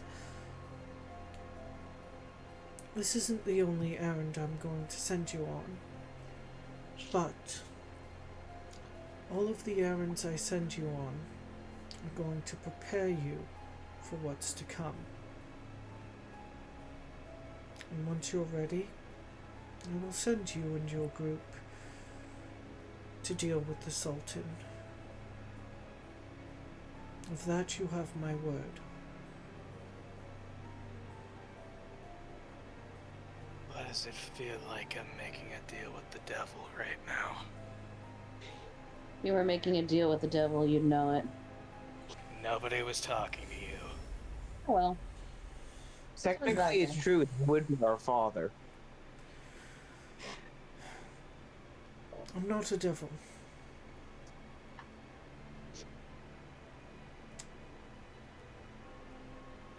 I will admit my methods are a bit unorthodox, and you won't always understand them.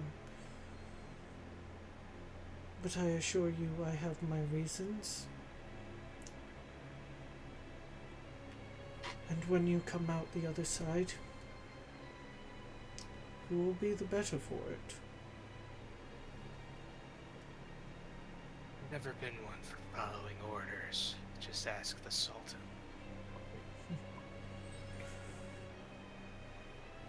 Tell you what.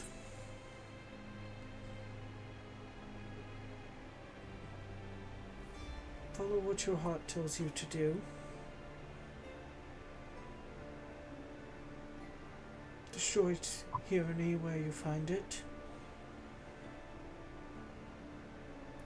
Cause a little chaos here and there.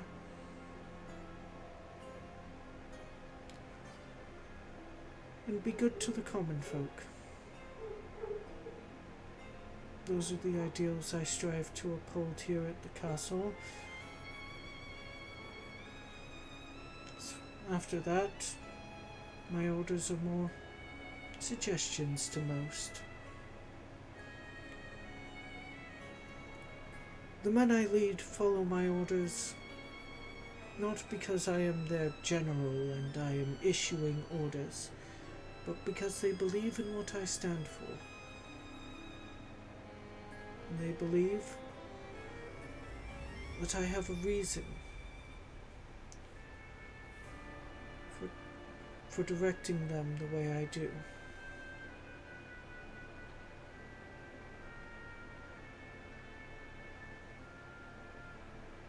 Very well, it shall play along for the time being.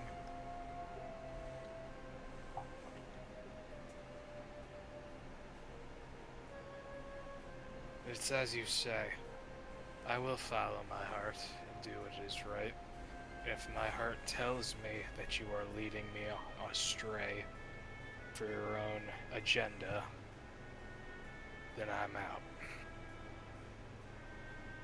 Fair enough. Take care of yourself, Antonio. Until I see you again. You as well.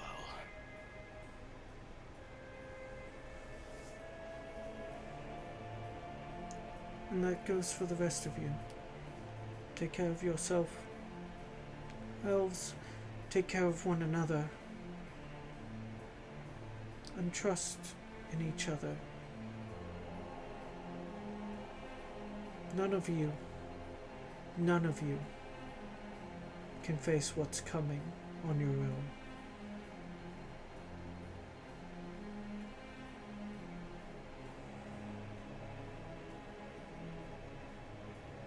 Use each other's strengths.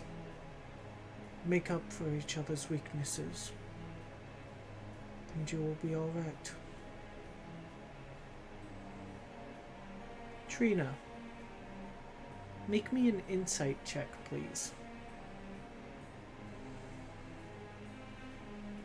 Okay.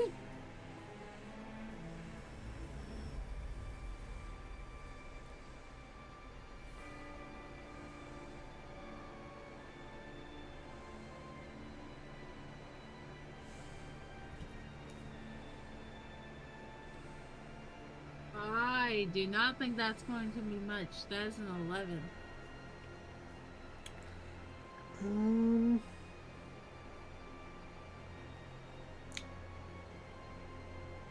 For shits and grins, add a d8 to that.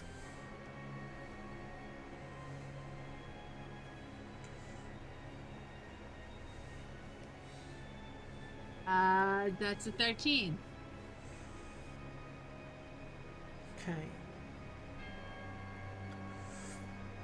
Your dad's usually very cryptic, but his demeanor seems... It seems strange he's being this long-winded if you're just gonna be gone a day. Trina's gonna look at Ezra. You act like we're gonna be gone more than a day.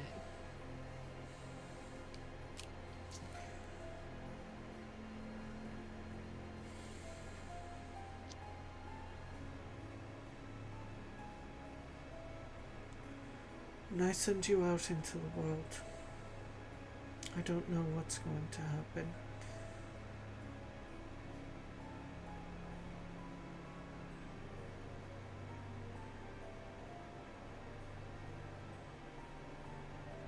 Just promise me you'll be careful.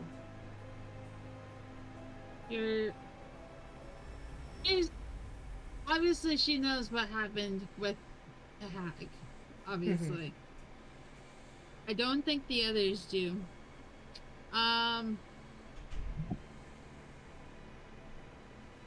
What does Ezra know again? Make me check my shit. What do you want from me?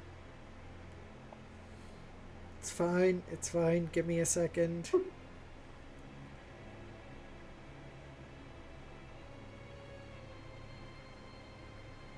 Celestial, Common, Elvish, Infernal, and Sylvan.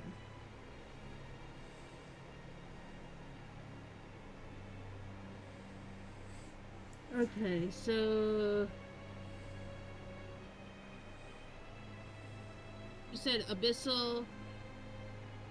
No, Celestial, Common, Celestial, Elvish, Infernal, Elvish. and Sylvan.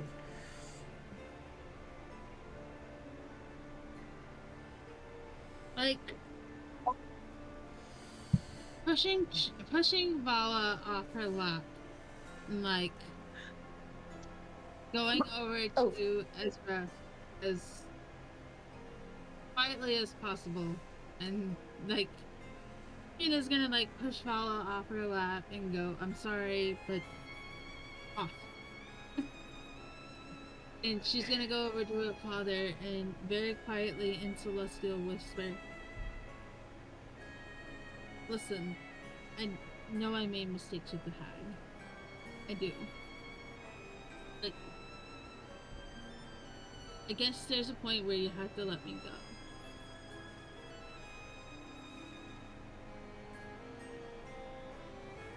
You're always going to be my little girl.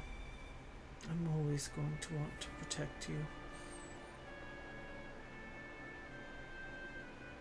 And it's true, I need to let you out into that big wide world to chart your own course.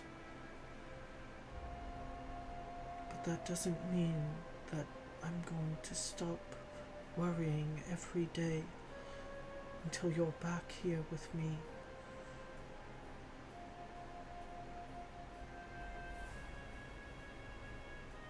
I understand you worry about me, but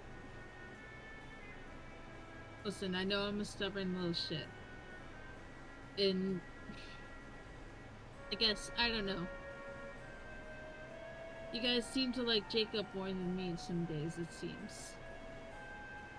Considering Jacob has got all this freedom, and I have not.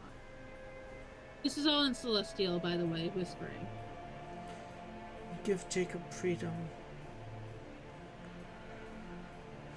Not because we favor him over you, but because we fear losing you again. And you're right, it isn't fair.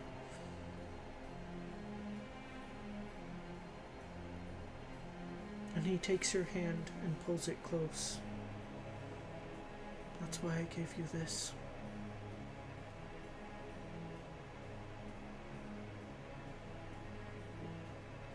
A chance You know, to chart your own course.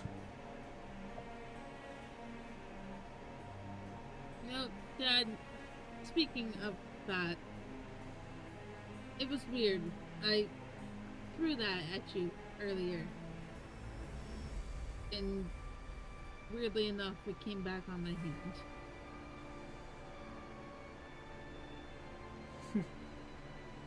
So he took a liking to you. I hoped he might. You knew? Why do you think I gave it to you? And you didn't seem to want to... Dear God's Dad. Look, if he hadn't liked you, it would have been an expensive piece of jewelry for your birthday. But, seeing as he did, it's my last little bit of protection. And my way of saying, be free. And he pulls you into a very tight hug. And he holds it there for a little while. Awkwardly enough, and the best way I can describe this, and Sora is probably going to be proud of me the best way I can describe this. Dr. Doofenshmirtz and Vanessa, when he first goes to hug her, and she's kind of like, why are you hugging me? And then eventually she will go into the hug, which you haven't seen probably in a very long time. She recently in her teenage years has avoided the hell out of you. But she genuinely gives you a genuine hug for the first time in probably months.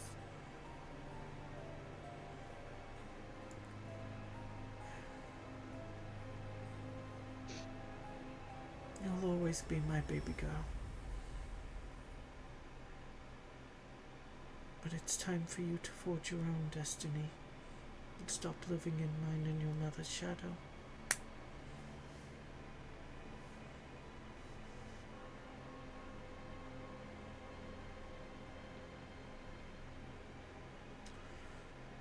But this old man's taken up enough of your time. Go with your friends. Dad, what if I fuck it up? Then fuck it up. Live a little. Laugh, cry.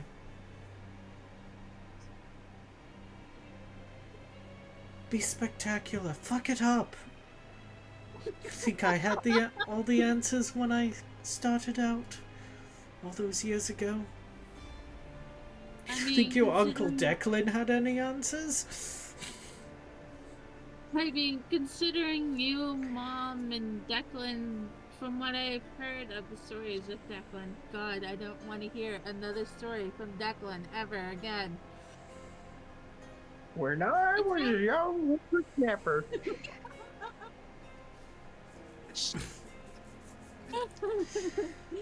But she goes on and goes, it sounds like you guys had quite the rough time getting to here. I don't. You really want me to go fuck shit up? Because that just sounds bad coming from your dad. Look, in life you're going to have ups and downs. It's not always going to be perfect. You're going to make mistakes. No matter how hard you try. What matters is that you keep going and you learn from those mistakes. So I say again, go out, fuck it up, but learn.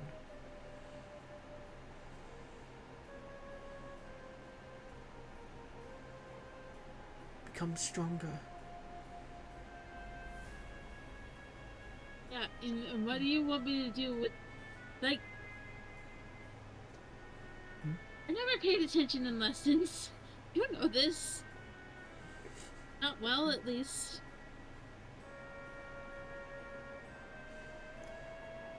Well, thankfully,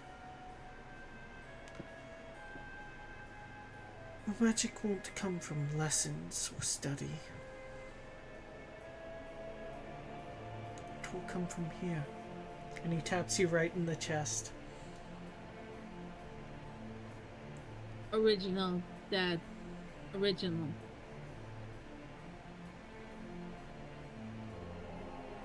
Look. There are many paths one can take to become stronger.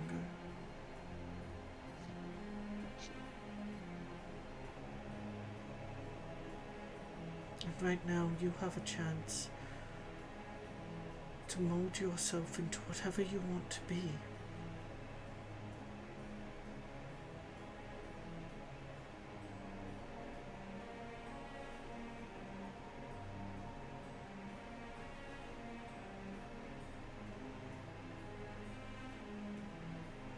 Just don't forget your old man.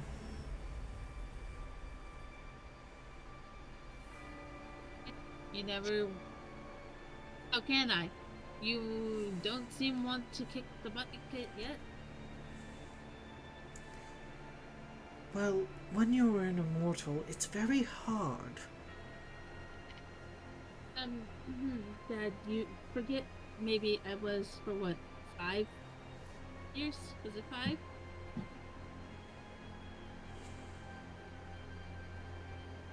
Something like that? And then you and Mom flipped shit when I made friends with, well, you know who.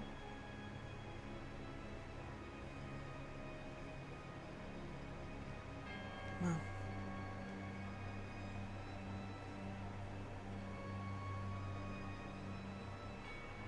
I love you.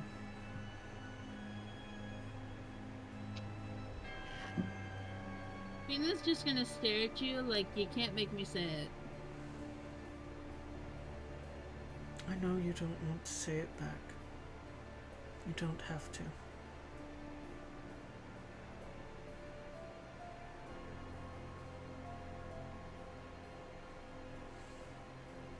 But seriously, go. Go be amazing. Fall on your face. Get back up. You're gonna, like, see her turn to go to, like, I don't know if Vala has gotten up after Trina pushed her off, but... Oh, yeah. She stood up. You're kind of gonna see Trina go down. I'm assuming, like, there's steps down from, like, the Oh, yeah. chairs that, like, Sam, Ezra, and Trina and Jacob have. And you're gonna see her, like, go down, like, 2 stairs and then look back at you with, like, are you sure? Like an are you sure face kind of thing. Like, you'll notice there's tears in his eyes, but the look on his face is soft and gives you a nod. We'll go down the stairs and go over to Bala and Kaz and kind of like not run into the middle of the two, but like run into the middle of two, like, sup, bitch.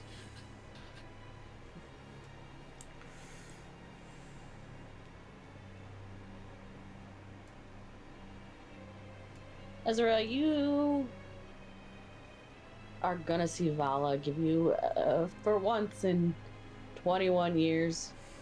Well, probably a little less. No, maybe like 15, because, you know. Give you a respectful nod.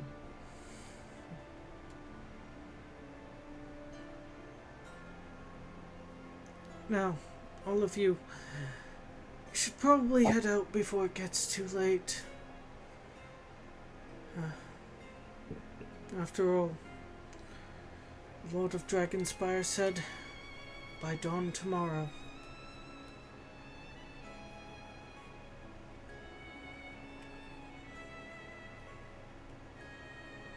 Go, go!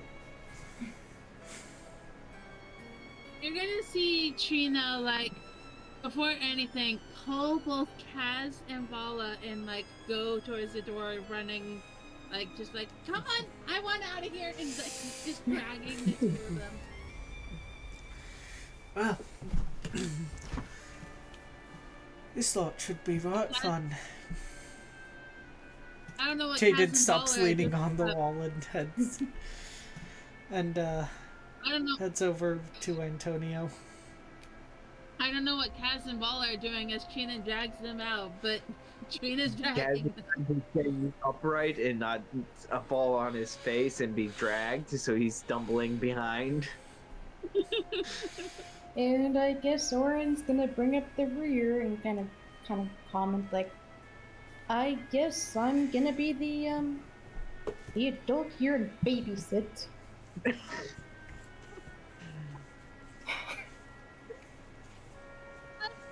Oh god, why is Paladin always a babysitter in this group? Who knows? Because fuck the paladin, that's why. Pretty much. Literally. Alright. So, as you all make your way to the docks, Trina, you do not recognize the ship's captain at the docks. It is not Killian today, who usually is the one making passage between the Isle of Sun and Dragonspire City. Ooh. I swear to god, if it's fuckface, I'm going to lose my shit.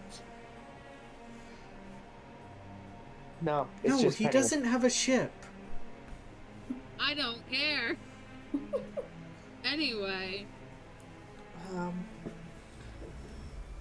Let's see. You fuck this, the Vala girl. Can I do an investigation to see who it is? Sure. Or is it an investigation, or would it be perception, or would you want perception? Give me history, actually, History. to see if you remember who this is. Oh, fuck, that's a nat 20, so that's a 33. So, Oh, see, Turf's gonna kill me later. Uh-oh. Oh no, don't tell me this is who I think it might be. No. So, as you get closer, you notice a large man with a hippo's head Oh, and for gray fuck. skin, dressed in a very dapper uniform. Is this that artificer you play in Yep. that campaign? Yep. You would No. recognize him as Zalem. How do you say it? Zalem. Zalem? Zallem. Zalem. So, okay. One more time so I can just put that in the notes. ZALLEM. Uh-huh. Okay. Now, out of character so I can write it, he is a captain in this? Yes. Is that what we're putting? Okay. Yes. So, Okay. you know that Zalem not only travels, Dragonspire and its surrounding countries, but he actually has been to other worlds besides Terrastra, as he is a spelljamming captain. Oh. Okay. Trina is going to look over at Captain Solemn.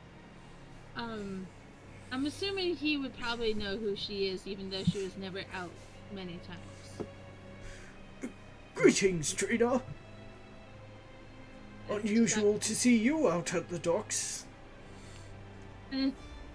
Yeah, it's new for me too. Are you filling in for Killian today or something? Killian and the Jolly Roger have been called away to transport some of our more esteemed members to hunt one of the dragons from 21 years ago.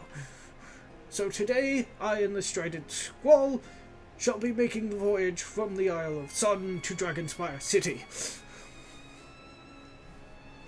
Alright, so basically Killian is helping deal with my parents' issues from years ago before I was born. Okay, makes sense. I didn't expect Killian to go off without saying bye. I kinda wanted to say bye to Killian. Unfortunately, there was not much time.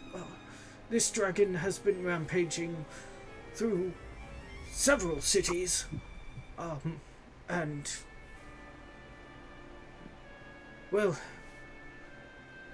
right now they're trying to catch up to it. So they needed the fastest ship, leaving as soon as it possibly could. Not that it's probably my information to ask it, because I don't know my clearance. I know I am under the Duchess, but, how close was this dragon, if I may ask?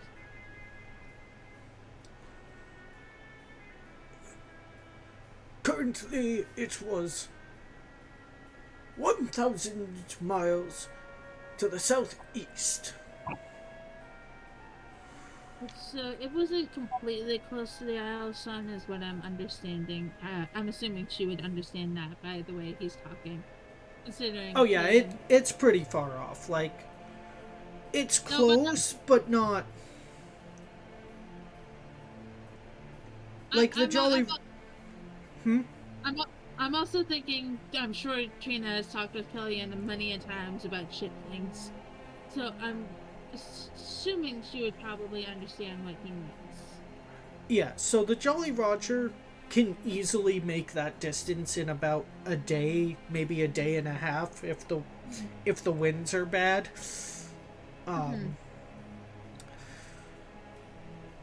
But for that much distance, yeah, he would have had to leave like pretty much as soon as he was supplied, or they were going to be traveling in the dark chasing a dragon. Well, Captain, I feel weird not. I don't know if you want me to just call you by your first name or Captain. Oh, please, Zalem is fine. Psalm. I'm assuming you know about my parents and the transports that they were sending us on? Of course, I am to deliver you to the docks of Dragonspire City, where you will proceed to the southern gates. Now, your parents are arranged for a return visit. However, if you choose to decline, I could simply not be there when you are supposed to return. I don't know how I don't know how it's gonna work out. Well, and Trina's kind of gonna look at her friends. You guys don't have to stand all there awkwardly. Oh, please, where are my manners? I am Captain Zalem of the Strident Squall, the vessel you see before you, and it is my great pleasure to provide transportation for all of you.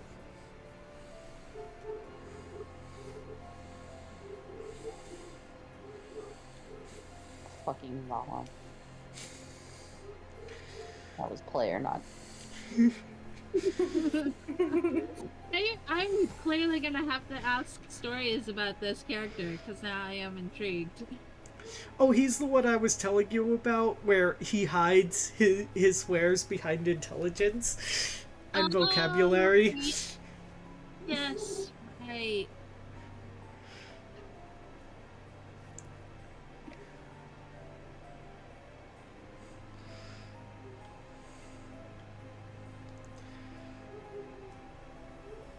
Lady Val, pleasure to meet you.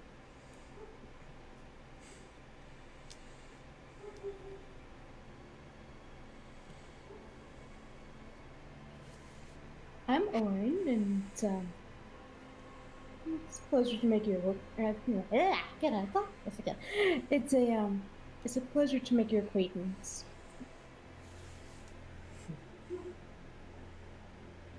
I'm Jaden. Antonio.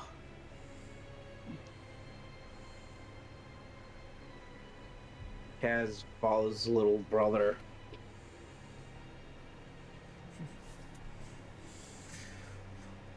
Well, if you are all set, please feel free to board, and we will be underway in just a few short minutes. Kinda, I don't know who's boarding first or whatever. As people board, whatever, and it would be noticeable to anyone who's paying attention to her, and probably Zon. You kind of see Trina linger, like, on the, like, little ramp on the ship, kind of just watching back at the island, kind of like almost just, like, hesitant in a way.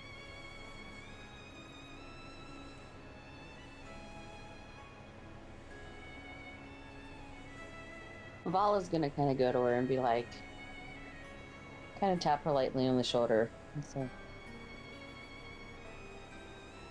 "You'll see it again. I promise." It just feels weird. I mean, hell, if our parents can do it, we can, right? Let's hope you're right. They turned out okay. Well, at least your mother did. I don't know about the rest of them. Fair enough. Just still. You know, it's weird for him to finally let me out. Really, I only was out for, like, special occasions, and feels weird.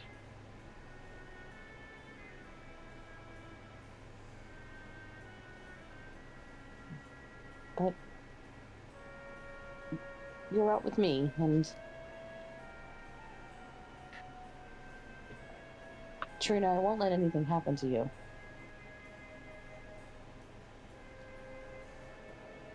I say the same, Bella. You know that.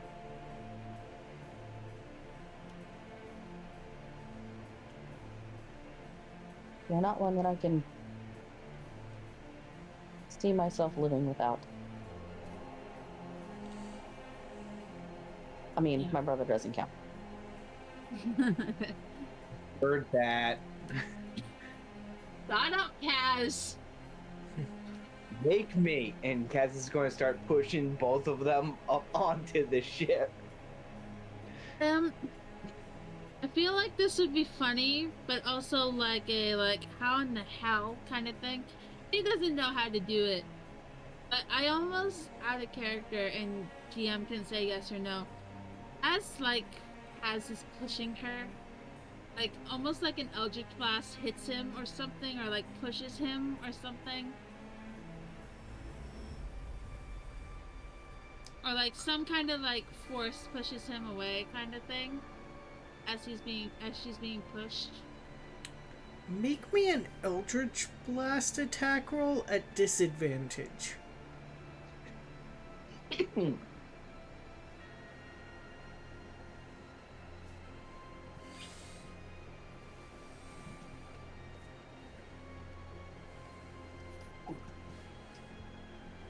Yeah, that's a 7.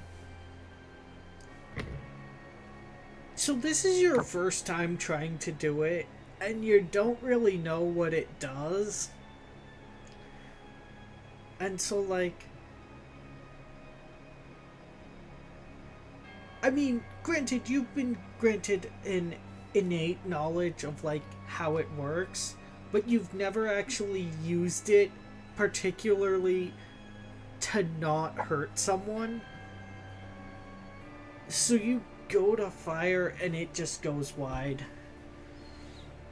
Oh. Well, Now. Was that really necessary? I don't think That it was was. my first time. I don't know what you're talking about. Sure. What was your virgin So that's- testimony of magic? So that's what you can do.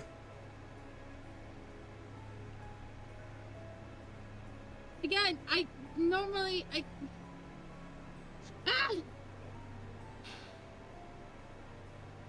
Val is just gonna reach out her hand towards, like, to take it, like, for her to take it towards Trina.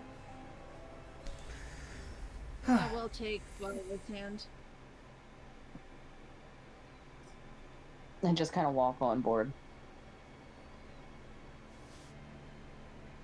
Is it too late now to go back, Antonio? Can we just leave these fuckers and go our own way? Not sure what he is expecting out of this gaggly group of fuck-ups, but at the end of the day, he's right. We're not strong enough to take on the Sultan.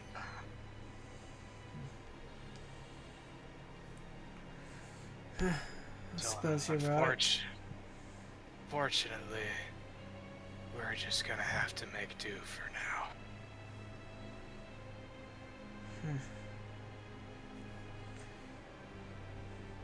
Well, at least I know I got you watching my back. I feel safer already.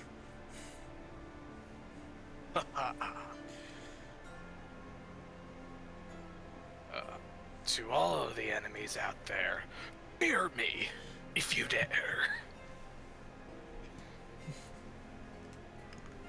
That's He a just good jumps on the side of the ship and just does that.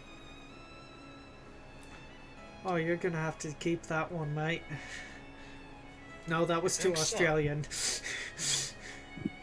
You should. If you didn't have the mate, it would have been alright. You gotta keep that one. You think so? It's not too over the top. Nah. It's perfect.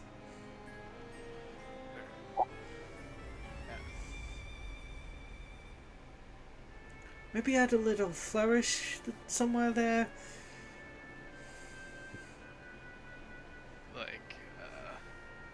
like a little bit of sword play. How about this? Pulls out my rapier, carves an A into the side of the ship, and then does it again. Fear me, if you dare.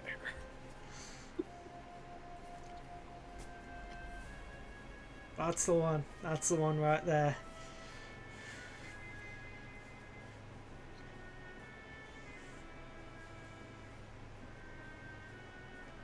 Antonio and Jaden on another whirlwind adventure. Ain't no stopping us now. Jeez.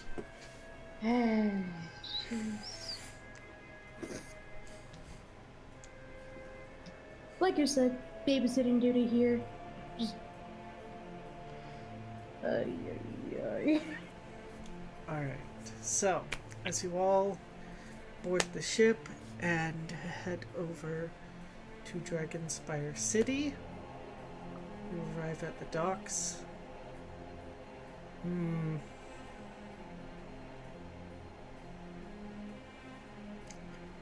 Alright. Co-GM.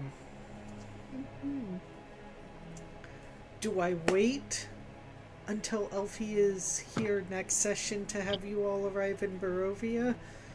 Or do I keep going and send you all there tonight? I almost feel like she probably would want to be there. Okay. So, here is what I am going to do then. But that's just me thinking. I feel like Elfie would want to be there. Because Yep. that will be a big thing. That will be a big thing for the campaign. I agree. So, here is what I am going to do then, my players. Is there anything you would like to do within Dragonspire City before you get to the southern gate? I feel like, and I mentioned this before, Sora, if she isn't around, fine. You know how I've said something about a certain moody sorcerer?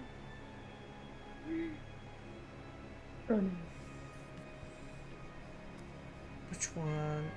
Is it who I think it is? It's exactly who you think it is. It's exactly who I think it is. Out of character, I think I know who this is. I will allow it if you would like to have them interact with this fledgling group of adventurers. More like Trina would want to go visit her. If she's around. Probably knowing her, there's probably a shopping center around here. Oh yeah, there's like the market district that has everything. No, out of character, would we count her as a thing for Trina? Like as an aunt, would she be an aunt to Trina at this point? Or like something related? I mean, Trina might call her auntie. Right, but it's not a legitimate aunt, is what I'm yeah. saying. Okay. If it's who I'm thinking of, Kaz and Vala would also probably know of her. Yeah. Trina is gonna look at Vala and Kaz and go, well, if we have a little bit of time, Zolom, and you can tell us no, I would love to go see Auntie Nobara one last time before we go up. Of course. Well, I shall wait here. If you do not return by tomorrow evening, I shall set off again.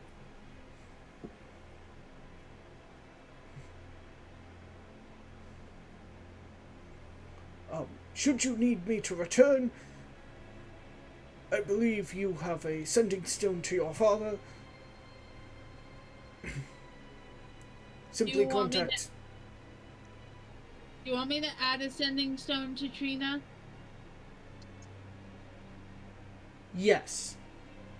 Okay.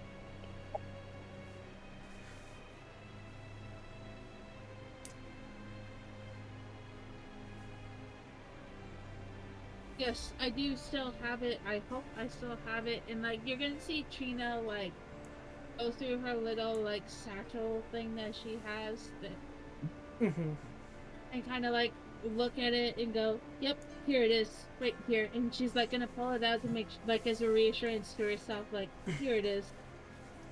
Should you have need of me after I depart, simply contact your father, who will send word for me to return. Got it. I got it. Thank you. You are quite welcome. And please, do enjoy yourself. I know how rarely you get to go out.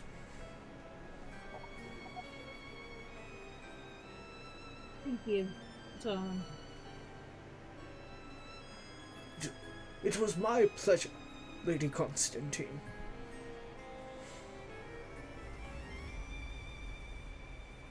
and like after that conversation, I keep going to say Sam. I keep going to say Sam. Jesus. I know. Occasionally when I go to say Jaden, like, I go to either Odrin or Ezra. It's weird. Like, it's so weird. Trina is going to go to grab Vala's hand and kind of go like, "You want to go find Nobara with me?" Blah blah blah. Sure, I haven't seen her in forever. She never comes down in the hells anymore. Kaz, you coming? Yeah, would make fun to mess with Dad's teacher. Yeah, I've heard stories about that one too. Let's go. And they're gonna go to the town to find Nobara. Completely, I guess, leaving Oren. Yeah. Have fun, kiddos. Be safe. Unless you want me to come and babysit, which I will.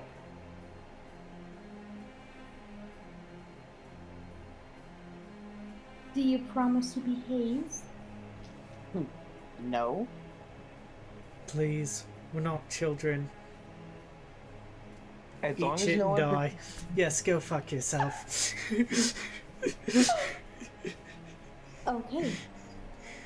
Is that Fine. Shaden saying that to Oren? Oh my god. Oh no, that was a reference to Castlevania. Castlevania. Oh. It was...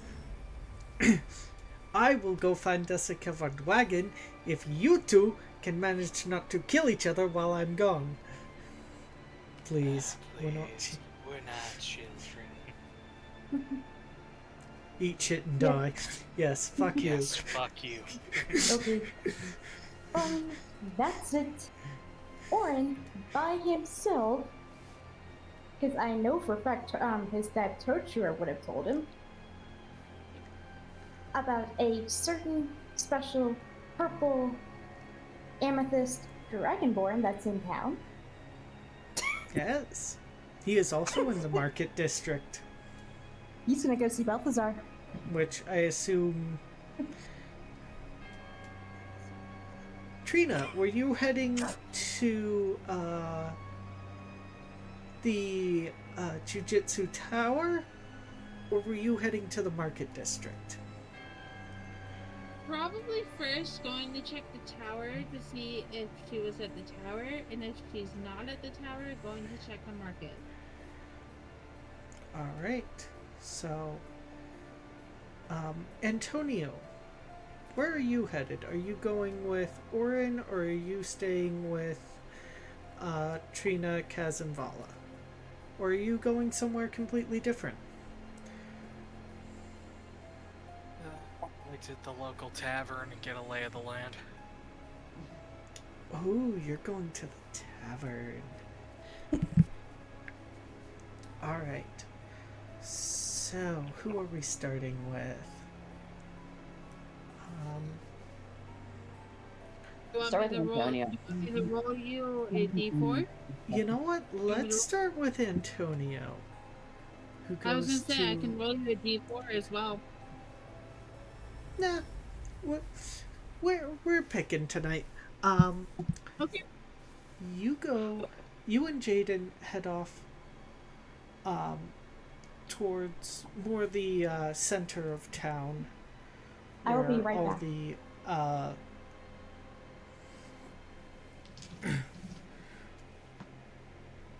where most of the like temples and taverns are gonna be, um, you know, larger establishments. And the first tavern you come across is titled The Smiling Fox.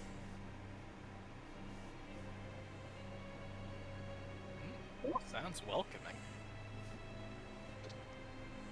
Oh, I wish she was here for this. Me too. I'm gonna have to Ah. tell her to check the VOD.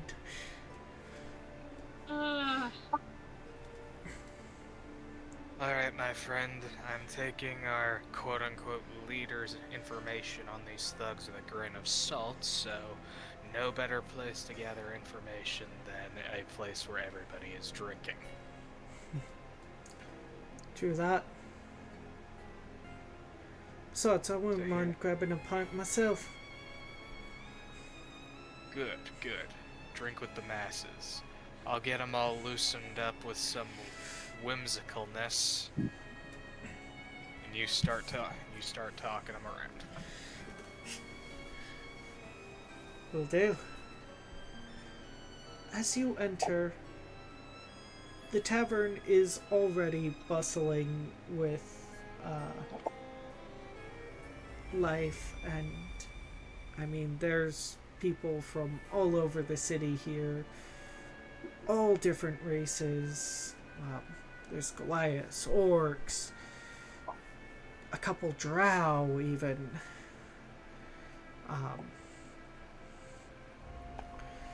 Humans. Although, no tabaxi.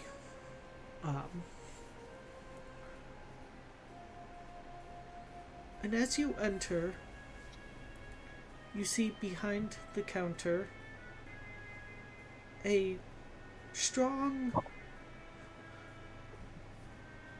well-mannered dwarf cleaning glass, or not dwarf, drow, cleaning glasses with Freudian slip. I am telling you. It's fine. No one saw that. A tall, well-mannered drow cleaning glasses with long white hair and deep blue eyes.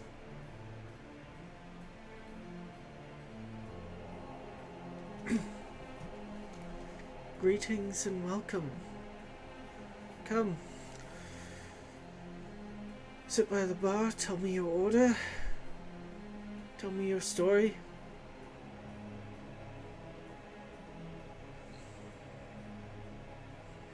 Well met. 2 pints of ale, please. 2 pints coming up.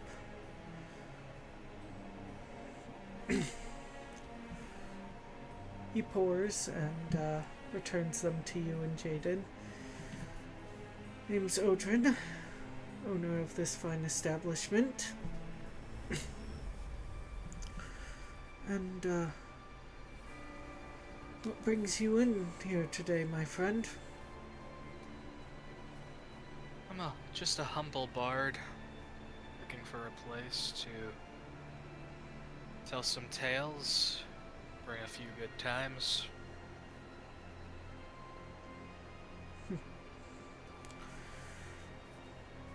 Well, if you want to play a few tunes, tell a few tales, drinks around the house. Music to my ears. And then he goes to the corner, pulls out his lute, and starts playing Toss a Coin to Your Witcher. Yes. Yes, I love it. As you play,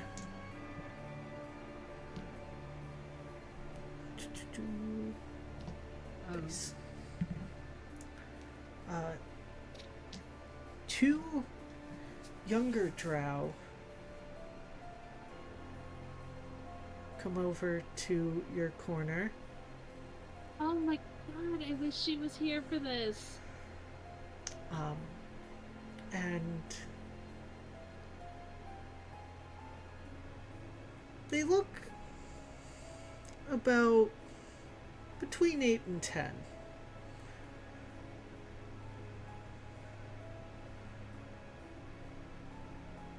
And are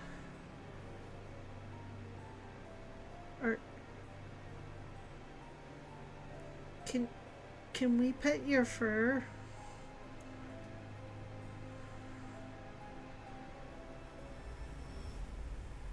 Well, who am I to deny such adorable children? Not too hard now. I start petting you, and then feeling how soft your fur is. The boy kind of starts scratching your ear.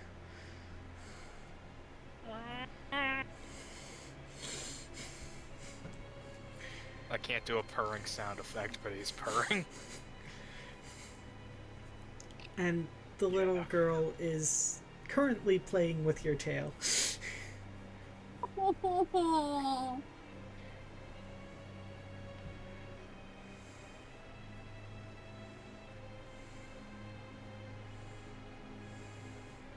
I do a Constitution saving throw?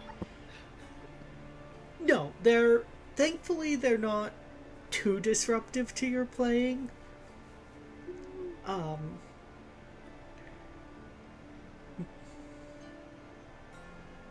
And then once they're done your song. Thanks, Mr. My name's Wolfthorn, and that's my sister Oceana. Nice to meet you. So those are what you guys named them. Are either of you a bard in the making? I don't think so. I think You guys never actually, I think, made them, did you? like we had talked about maybe, but I know they're in my folder somewhere. I so wish Alfie was here for this. Alfie would be so sad she's missing this. They're in here somewhere. I know they are. Hold, please. Okay. That's funny.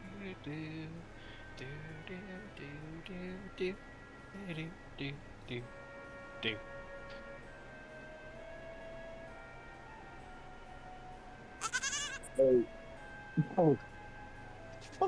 I didn't mean that. I'm sorry if that was me. No, that was me.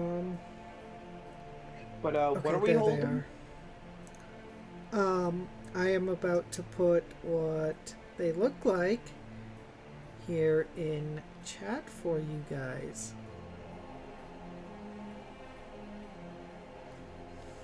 Wouldn't they be the same age as all the other kids? Yes. They're elves. They appear. They appear younger because elves are still considered children until they reach 100. So I'm just flavoring it that they are still very young. Like, hold on, aren't they? Because technically they mature at the same rate. I just find it cuter if they're kids. Oh, it's like the fresh meat kit from High on Life. Is it, aren't they Kaz and Bella's age? Okay. Yes. And Trina Right. and Orin. Yes, they are.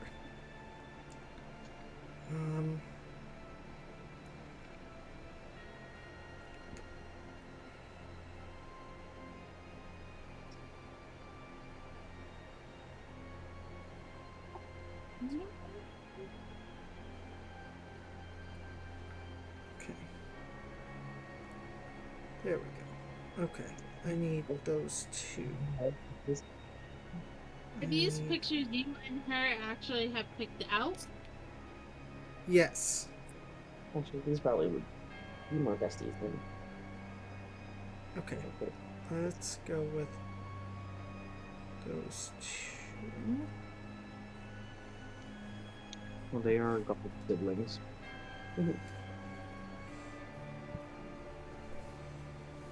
Did you post them in general? Is that where you Yes. just posted them?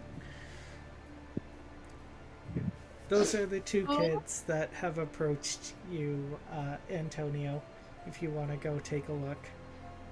Oh my gosh. Okay. Like one of them might be a rogue, actually. Yeah, I can't remember what we decided we might make their classes. I think one of them was rogue. I think Wolfthorn was going to be rogue, but I'm not 100% sure. That's why I didn't give a definitive answer. The girl to me, and this is just me out of character, she looks like she would be a ranger. Or a bard. Or a Because bard. that smile is very charismatic and devious. You could always say something and then you can run it by Elfie, or you can switch it later. I'll run it by Elfie before I say yes or no on the bard. Alistair would love one of them to be a bard. But This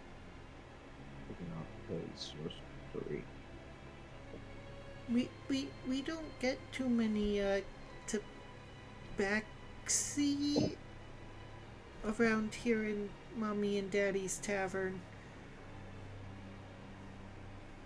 It's a shame.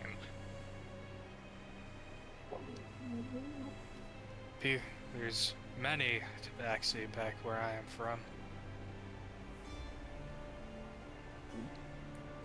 Are you from Menager? Did I hear a niner in there, Tommy?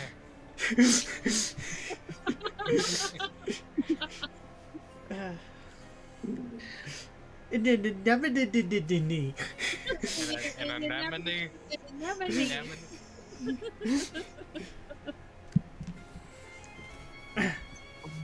Yeah, they're young. They can't pronounce menagerie. Yes, I am. That is where I grew up. Ooh. You must have lots of stories then.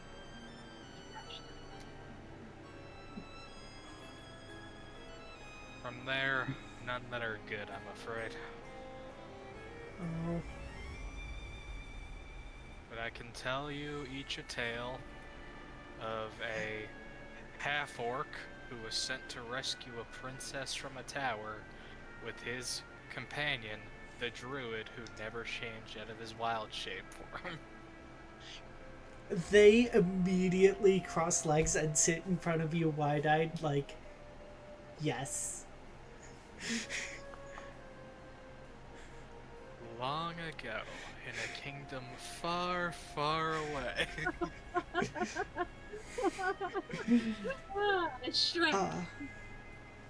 Roll me a performance check for shits and grins. Oh god. Oh my god, I hope he does well on this.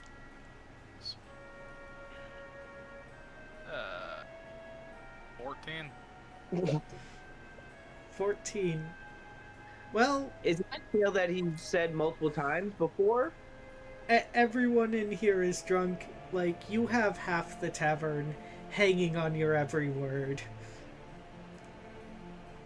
The other half are currently engaging Jaden in conversation um, about these interesting travelers who have seemingly blockaded the southern gate. So we're doing our job. And it seems almost everyone has been diverted to either the eastern or the northern gate, or sorry, the western or the northern gate, as the east is, as to the east of the city is the docks.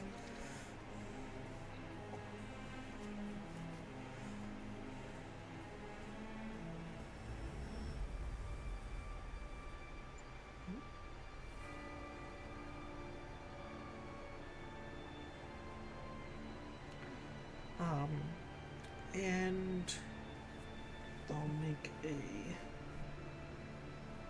that check for Jaden.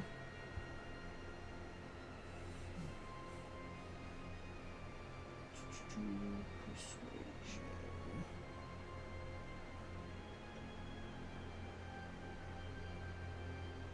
Okay. Well, thankfully people are drunk. So as you kind of listen to Jaden's conversations while also keeping the children and the other patrons entertained, there are rumors that these travelers wield strange magic and don't seem from this land. Though where exactly they come from, no two patrons can agree on.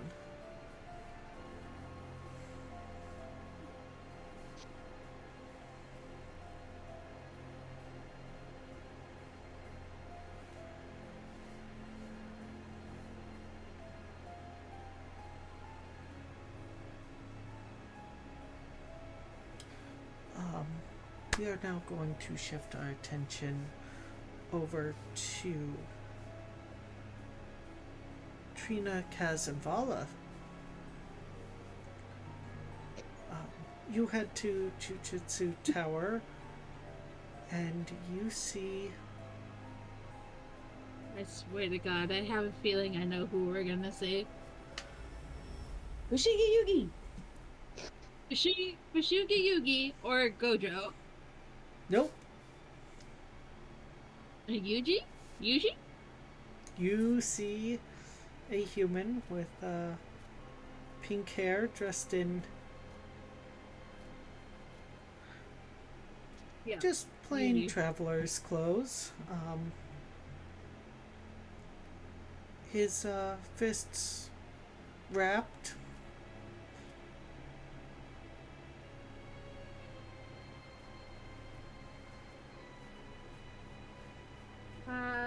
I'm assuming Trina has probably seen him many times within certain things, or will know who he is, seeing Nobara visiting probably when her parents would let her. Right? Probably. Probably, or do you want me to roll something for that?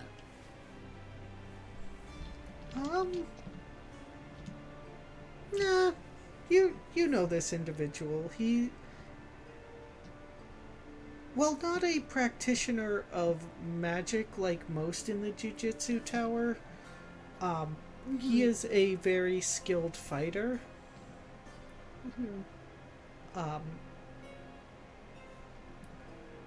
So, but the times that Trina's parents did bring her to visit, she would probably have visited with him as well, is what I'm Yes. understanding. He is one of Nobara's best friends outside of her parents and their group. Trina is going to look over, seeing him, and kind of like shout over. Like, I don't know how far he is. So she's probably going to shout, as not loud, but she's probably going to shout louder than she needs to. Yuki! Trina, hey! Hey.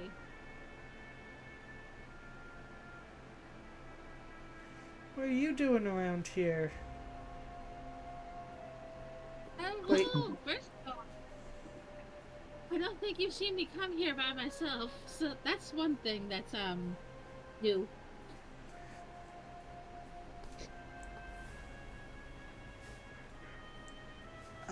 Yeah. That's, not the usual. Did you sneak out again? No, I didn't sneak out. I don't know what makes you think well, I totally have. I'm not even gonna lie, I totally have. I was wondering if Nobara's around, or is she out shopping again? You just missed her. She just went over to the market district. And, she took Fushiguro with her. Figures.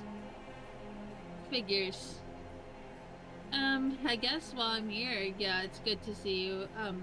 I guess I should probably say hi to him too. Is Gojo around somewhere? Yeah, about that.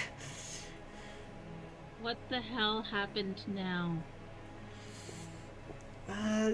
Well, you remember how your parents have been mopping up a lot of shit lately from back in their adventuring days? Literally just heard. He would know. Would he know Killian? Yeah. And China's gonna go. You don't say. Something here too? Killian just went off to go handle some dragon problem.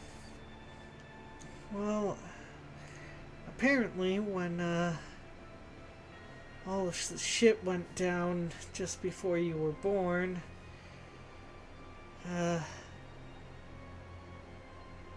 wait. No, Trina was born before they killed Farabor, right? Yeah. Yeah, I think everyone- pretty sure. Okay. We're all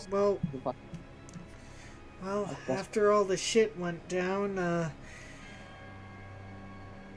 was a lot of cursed energy released, and so we've been mopping up too.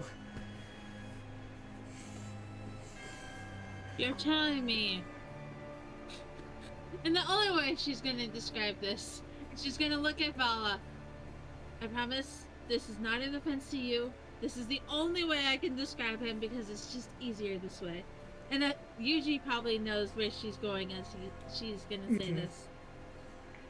You're telling me, white-haired, blue-eyed, handsome boy when is gone? Yeah.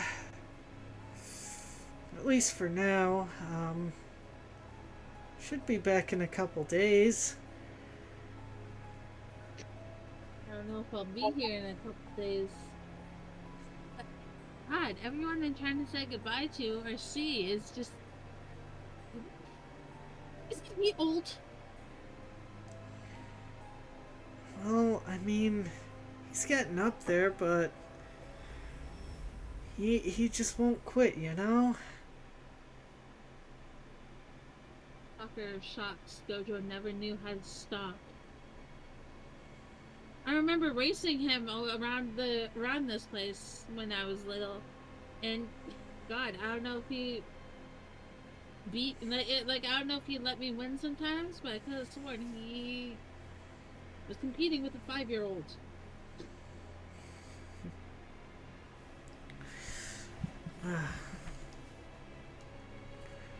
Well, I mean, if you're gonna catch Nobara, she said she had some Stuff to buy at Balthazar's?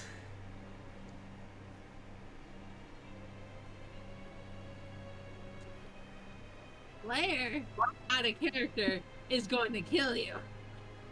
No, Balthazar's the good one. You hate Crowley. I didn't like both. I didn't like both. Oh, well.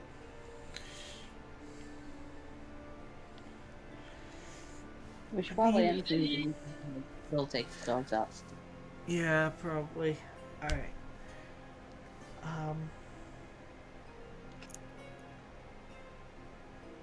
Alright, we're gonna fast forward a little. Or we can just call it there and pick up again next time. Yeah. Let's call it there. Thank you all for joining us tonight. I had a blast. I hope my players did too. I had a absolute blast. Time for the paladin to babysit again. Woohoo! Lucky me. Time for the DM to pay you back for everything in campaign 1 with his sassy bitch named Jaden. I can't believe how much Aiden is. Oh my god. Only if you can keep up with my sassy bitch named Baba. I'm the I only mean, he one was who's not doing playing pretty well. Am I the only one who's playing a character that's not sassy whatsoever? I mean, Yeah. Antonio hasn't been too sassy. I was gonna say, I'm playing a chaotic neutral warlock. What do you want from me? I'm trying to find the common ground between the freedom fighter and the free spirit that is Puss in Boots. Sora, we will need to get along and go over what I've got and make sure I'm not missing anything. Yeah, Kaz is chaotic neutral, by the way. I was gonna say, yeah, so is Trina. I think most of us are chaotic neutral. Orin is lawful good. Yeah, because Jaden's neutral. Oh. Lawful evil from Bala? Check out her father. Oh my god. So does that mean that Orin and her would be butting heads the most? They always have. Yep.